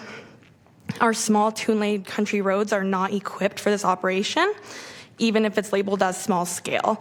There's nothing small scale about killing 30 animals a week. The livestock trailer traffic alone is going to be a huge issue on our small local roads. You can barely fit 2 SUVs passing each other without having to slow down.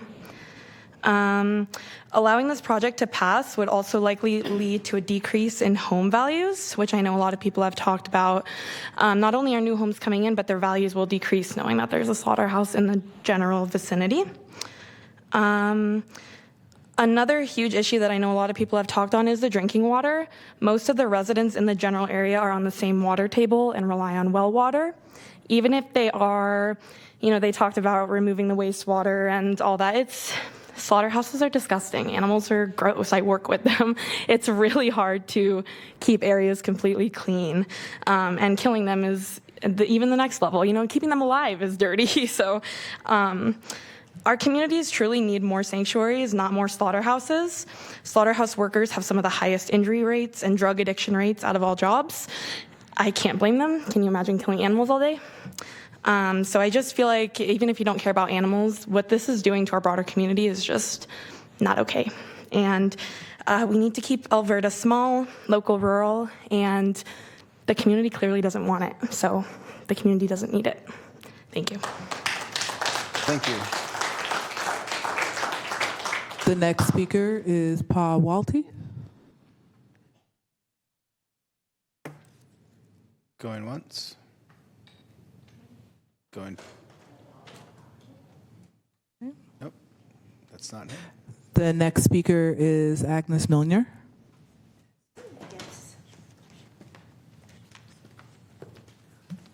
Hello, my name is Agnes Meunier. I live on Alberta Road. I'm not exactly in Alberta, but I got aware of the project and I'm firmly against this project because of the traffic it's going to cause. But first thing first, I think we should go back to what a halal slaughter involves. And I'm sorry if I'm going to get into details. I'm a scientist, so we're going to go into details. So halal slaughter implies that the animals are not stunned, right? And their throats are slit without being stunned. So here is why I'm saying this. Because as you said, you have seen that many, many houses are right next to this facility, right next to it. and including a Buddhist temple. So when those animals are being slaughtered, they scream, as you heard just before.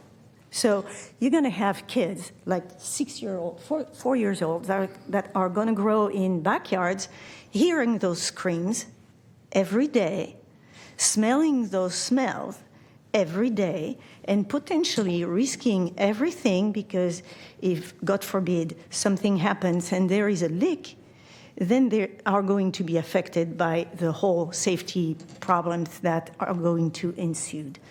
So that's why I'm here today, to beg you to deny this operation, because it is just going to be potentially terrible for everything, for the families around, but also for the projects that are going to be built around, because people are going to lose values on their house, because at the end of the day, who wants to live next to a slaughterhouse where every day you hear goats screaming and sheep screaming, right? I don't know if you want to do that. I don't.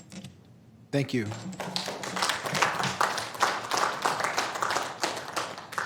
And that concludes our public comments that we've received. Thank you, Madam Clerk. Would the applicant like a chance to present on anything or offer any rebuttal?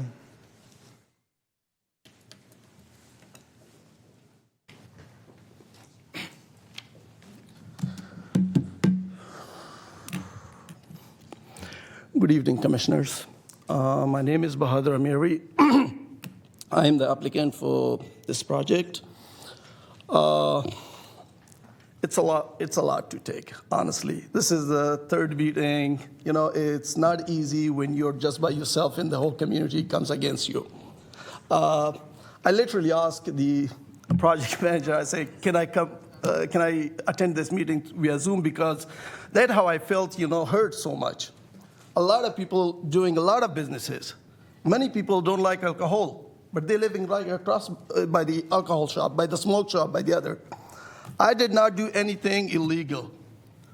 I went to and I checked the AR5 is the zoning decided by the state, not by myself. A lot of people did research on that. A lot of people worked on that, and they have decided.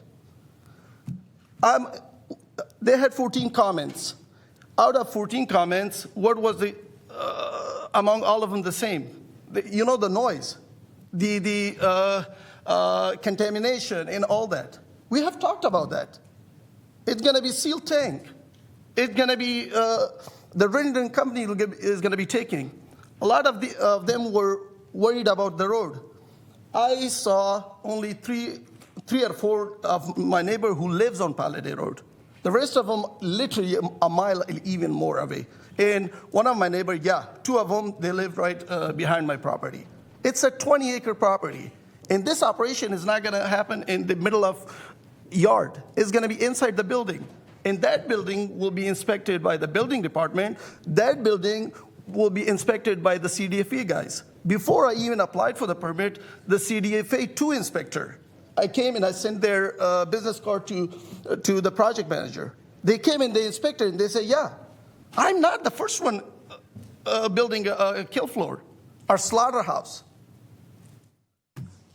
I'm going to answer why I jumped from 2 to 3 to 30. When I was filling the application, I said, all right, I'm doing everything by the code, so I just filled it out. I said, because it's a business, anybody who starts the business, a restaurant who, when it opens, they get 5 chairs. But when the business grows, they get more and more and more. They open franchises. If I'm doing everything according to the code, according to the, what I'm asked to, what does it make the difference? What does it make the difference?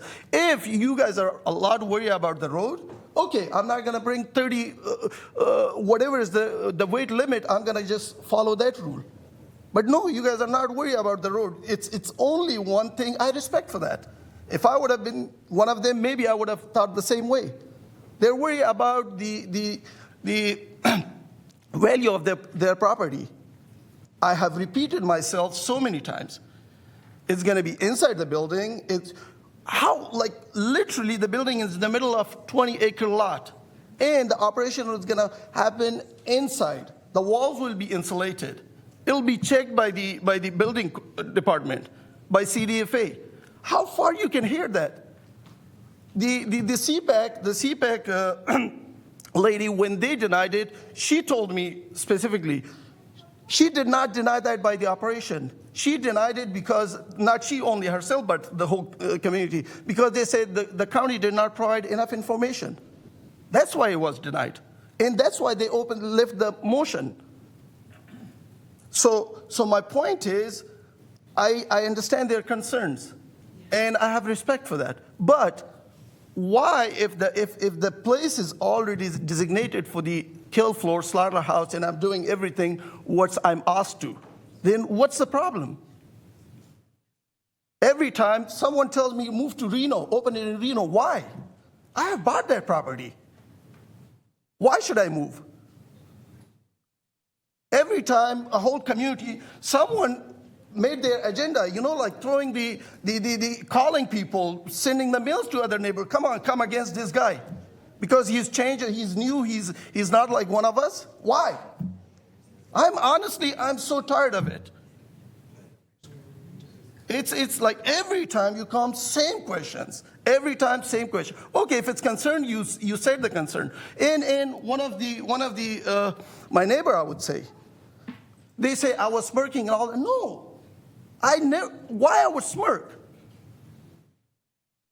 You can accuse me like of many things. Then they say, okay, who will be counting this? How many animals? Clearly, in the representation, Emma said it. The CDFA will visit the site occasionally, even once a month or even before. Is it like just issue the license and that's it? No.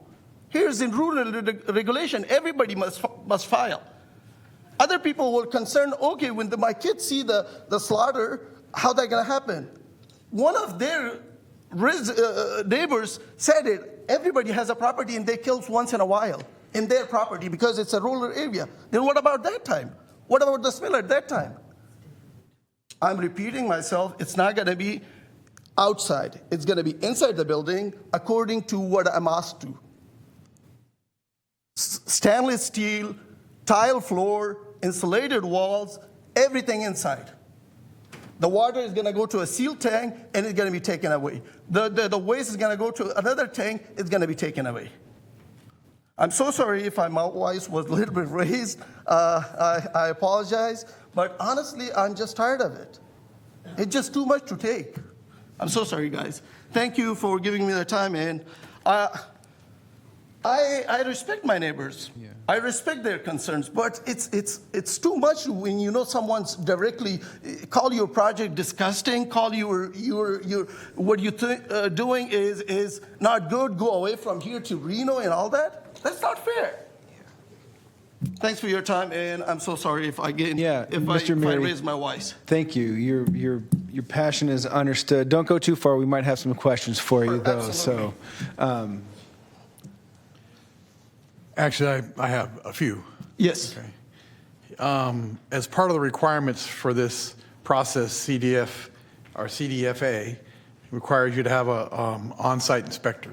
Yes. And that inspector is an employee, usually, of the plant. Yes, sir. Have you worked with CDFA to determine who that inspector is? Do you know what that process is like to go through to be trained to do that? Once I am, done with these appeals, once they give me a thumbs up that, okay, the county approved my site, then of course, that'll be the next step. Of course, the site build will be the next step. Of course, there will be, the septic and all that. They're going to check it. It's not going to be, like all of a sudden I got the approval.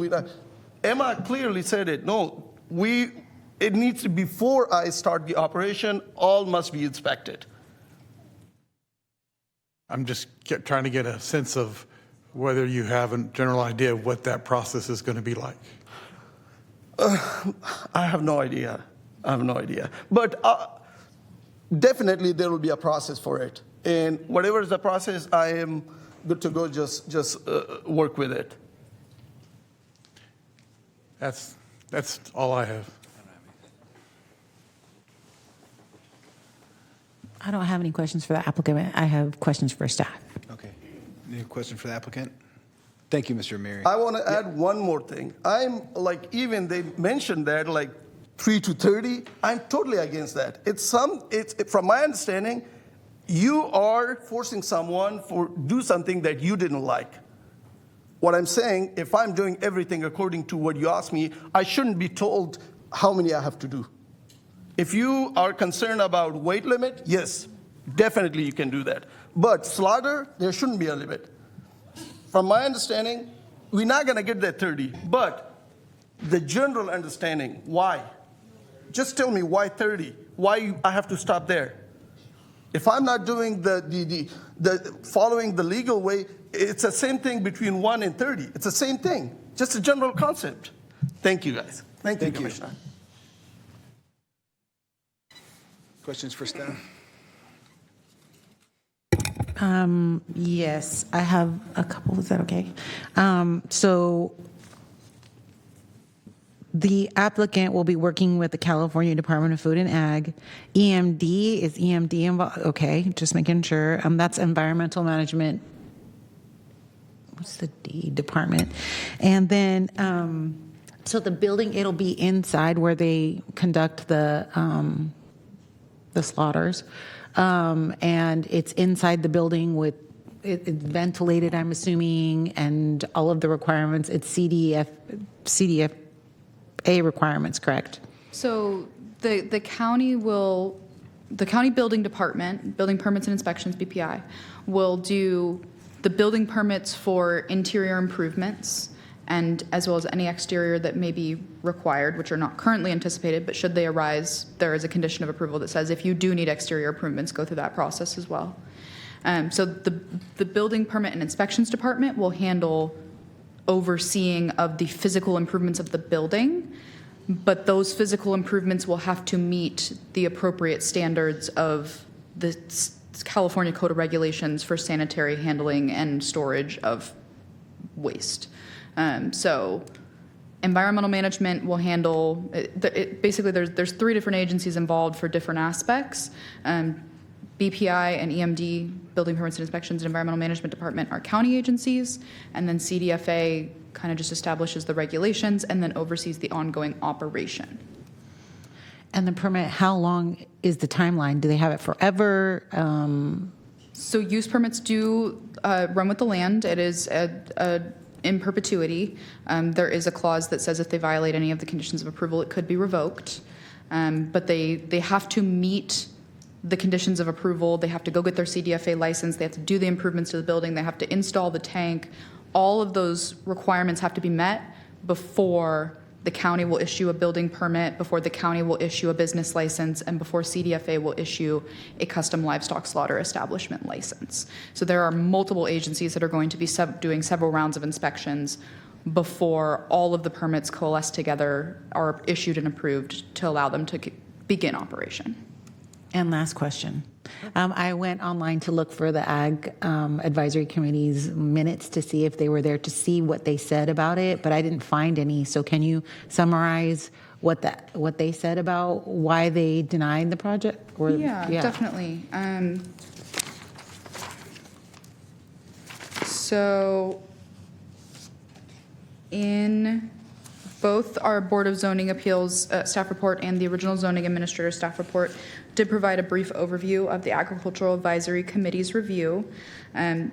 The majority of the meeting was spent on public comments, but the AAC staff sort of noted that they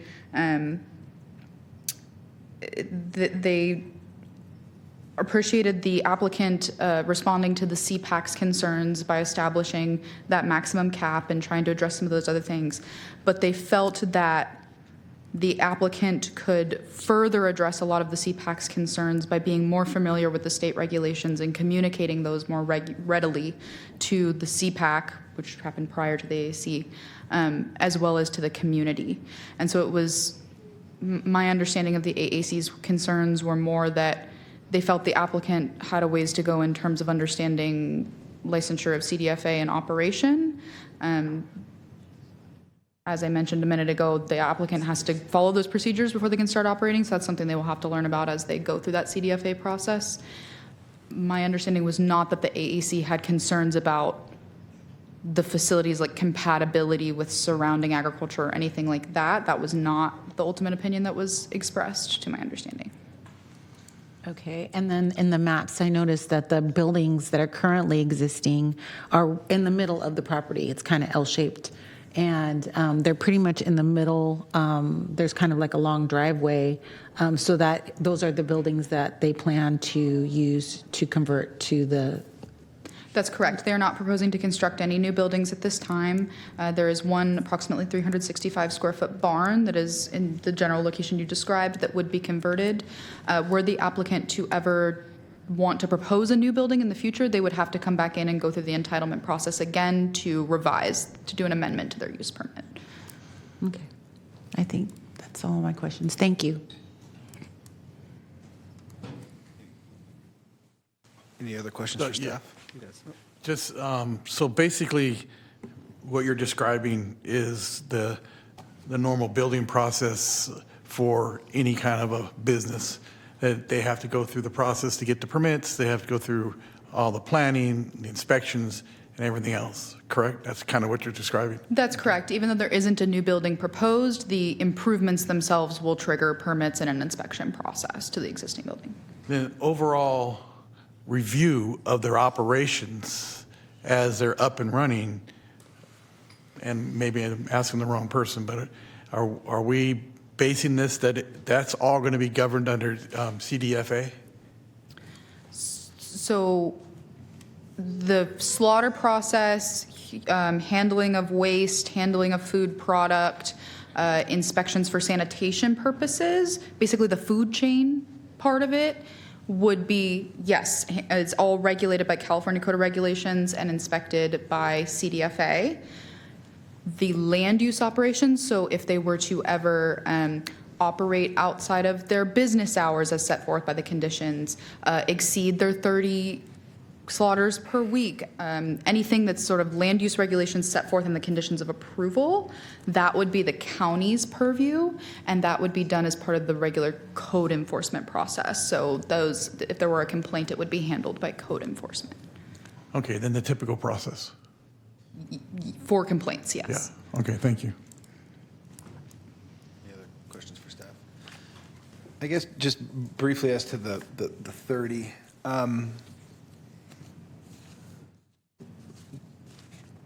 I guess if you could just kind of walk through how that number kind of came to be. I guess, looking at this, as I look at this through a business with 20 some odd conditions of approval to it, CDFA requirements, hours of operation.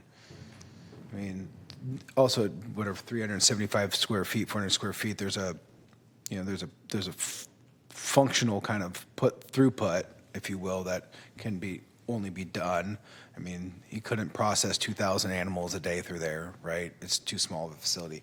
But I guess, why not 31 or 35 or just whatever number that can be processed through there, adhering to the terms and conditions and the requirements set forth by CDFA? Yeah, so neither the zoning code nor CDFA establish a maximum cap on the number of slaughters per hour, per week, per day that constitute a kill floor. The limitation that the zoning code establishes is in the definition of what a kill floor is, which would be a small-scale customer-oriented facility.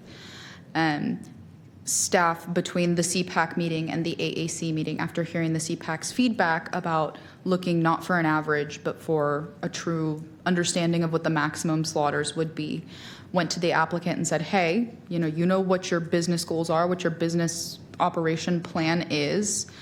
Staff are not business experts in the kill floor industry. And so in working with the applicant and in understanding the county's definition of a small-scale customer-oriented facility, we found that 30 struck an average where the kill floor is operating 8 hours a day, 6 days a week. So that averages out to about, if it's an even average across the week, about 5 slaughters a day. When you're operating 8 hours a day, that means you're not doing a slaughter every hour. You've got some turnover where you've got time to handle sanitation, record keeping, things like that in between each appointment, if you're even taking 5 appointments each day.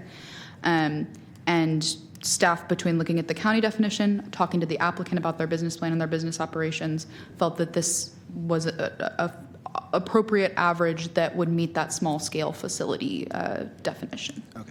So it's, if I'm kind of hearing you, it's that number is possibly within the practical throughput of this facility within some margin of error. The number was originally volunteered by the applicant, but in looking at that number and assessing it in comparison to the hours of operation, the number of parking spaces, the size of the building, things like that, staff did feel that that number was appropriate for the limitations of the size and the scale of the facility and what the county defines a kill floor as. Okay.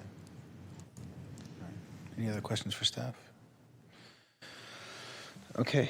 Any other questions for staff? All right. I'll go ahead and get us kicked off tonight. I appreciate everyone coming out and taking an evening and time to be here and drive all the way downtown. I did a quick search of trying to understand when animals were first slaughtered and processed on agricultural land, and the best answer I could get was 12,000 years ago. And that's probably far short of when it actually started to transpire. So I think the restrictions on doing that are far newer. As I look at the surrounding areas and the area itself, it is agriculture. Animals are raised on agriculture. Animals are slaughtered on agricultural property and have been for centuries.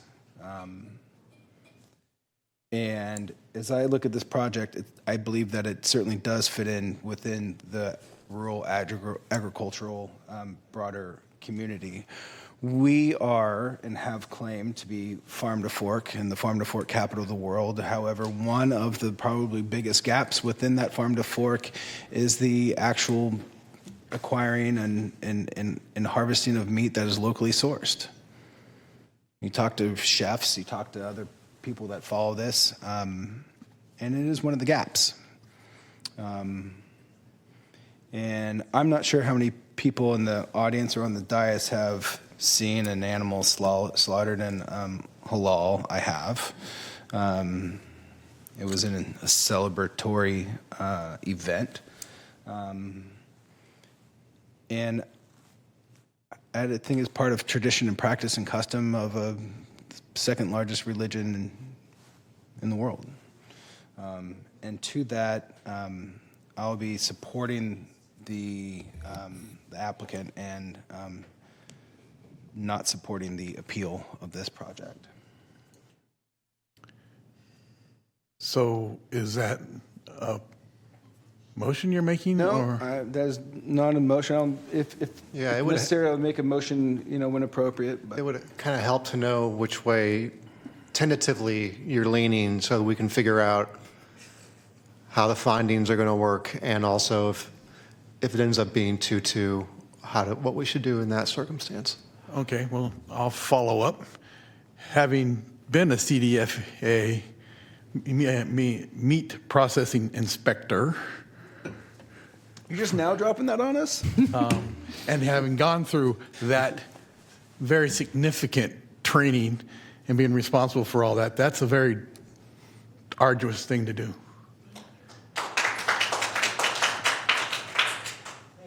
I believe, if you want to know where I'm going to come down on this, that it is not compatible with Alberta. This isn't, please, it's not compatible with Alberta. It's an issue that is allowed by code that necessarily isn't the right fit for that area. Having understanding and going through some of that process on how to do what he's talking about doing through, as some people in this building may know, through my brother's business. That's a very difficult thing to get through and a very difficult thing to create. And you're not just going to limit or slow things down when you start doing that kind of meat processing. So given the lack of it, it's not compatible, the fact that there's a specific number of questions that, should be at least discussed with CPAC and anybody else before you even go down this road, I would not be in favor of approving the appeal, just so you know where I'm coming from.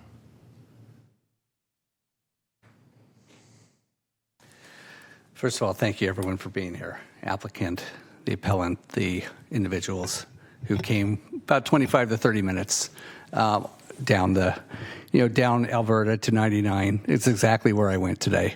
So I went to look at where this was in question. You saw on the prior item that's typically my process, to go and visit and just to look. And there is a private road there, and I'm very respectful of that as well. So I just wanted to, in terms of my decision-making process, that goes through this head of mine.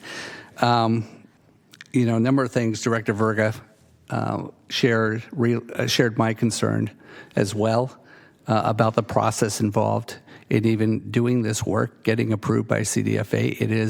It is a very tough process. You have to know what you're doing, and you got to cross all the T's, dot the I's, et cetera, to do that, having done some consulting work at CDFA myself a long time ago. Secondly, is taking into account something that Mr. Pritchard, our first speaker, spoke about, 40-year resident of Alberta, which is about echoing the personal property, which I'm aligned with personally, and also consider that in my decision making. And then, but the potential harm down the road, and also the long-term planning that this development could have, especially in light of what is happening on Baseline, what is happening in Alberta, what is even happening on Palladay as well in the future. And third is around the decision-making related to the CPECs as well, which is taken into consideration, plus the Agriculture Review Board as well, plus some of the concerns that were expressed around traffic, et cetera, that they're still two-lane roads. I was behind a semi driving up Rayleigh on the two-lane until I made a left to get out to Alberta, and it's a pain. And it's also, the roads are extremely narrow in that respect, and which is a separate item in itself. So I will be supportive of the appeal and vote to deny the application. And please don't, I know you guys, I know everyone's very passionate about it, and again, I respect that, but this is a deliberate body that we're trying to do our best. But again, thank you for being here. Thank you, everyone, for all your public comments. I applaud you for being here and for going to all of the hearings. I, too, have visited the sites, both the item before this one and this one. And I agree with the chair. I believe that it is a rural agricultural area. I do have experience with living in an agricultural and rural area, and also with obtaining my food from a processing plant or a kill floor or a slaughterhouse. So I think we're at an impasse. Mm-hmm.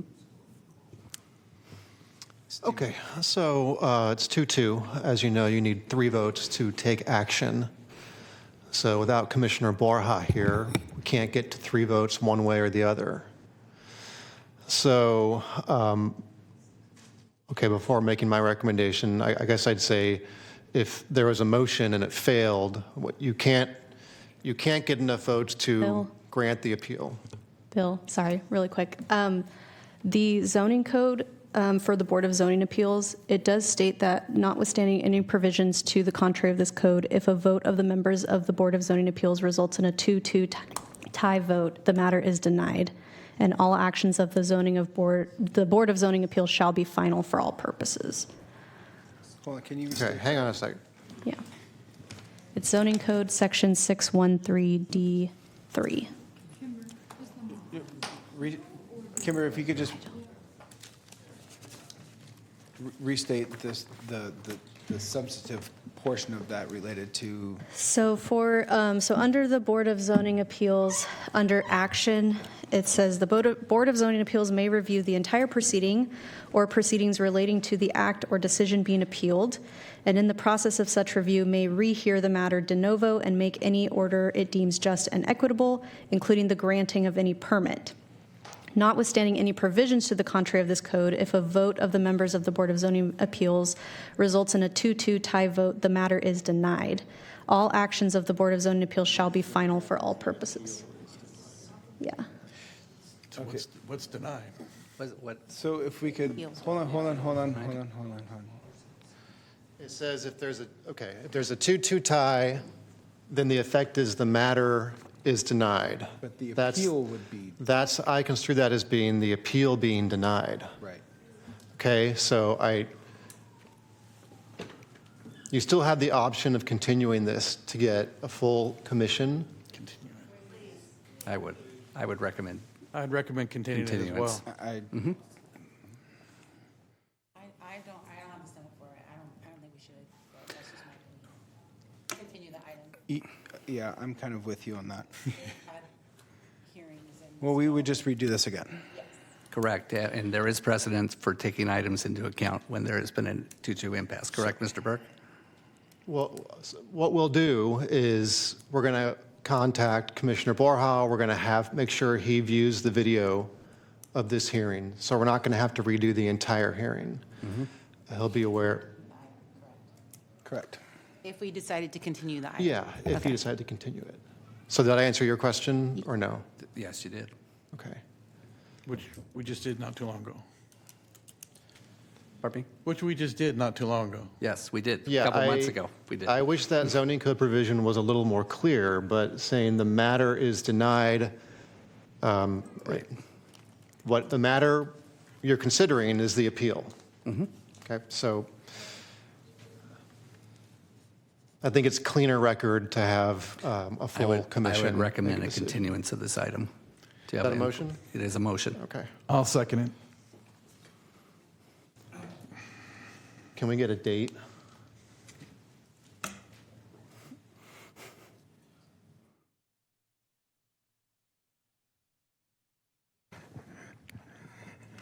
Okay, and that item Fails. with two members voting no to continue and two members voting yes to continue.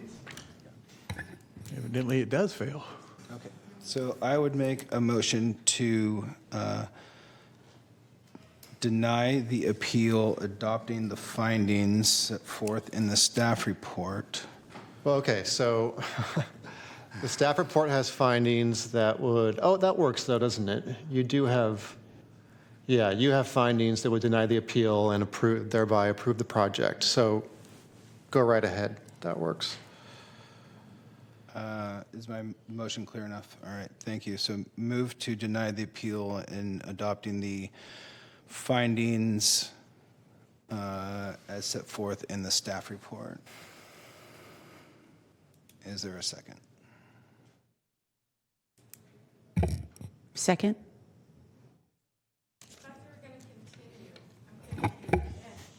Please vote. So a yes vote is to approve the application. A no vote is to deny it. Deny. Correct. And that motion fails. Okay, motion fails. So then we go to the language of the zoning code, which says in the event of a 2-2 tie, the matter is denied. I construe that as the appeal is denied.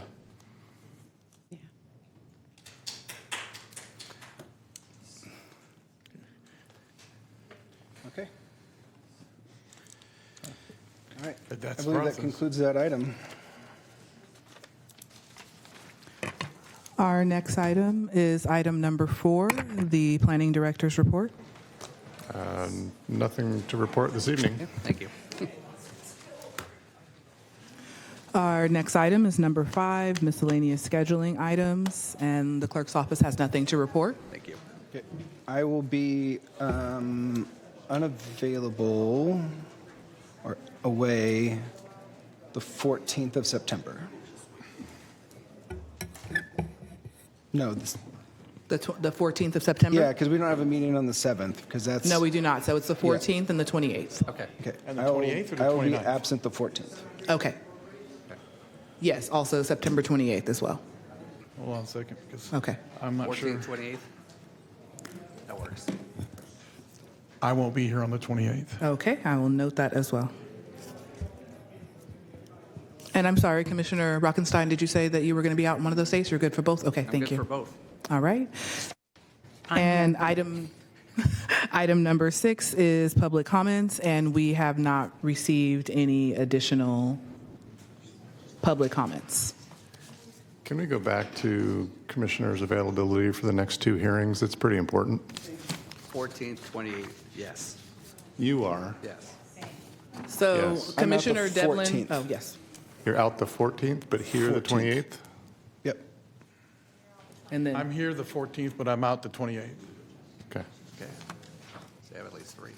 and then I will still send out a poll so that we can have that all in writing, and I'll send that over to you as well. And then, as I said, there's no additional public comments. Adjourn. All right. All right, thank you. That meeting adjourned at 8 o'clock. Thank you.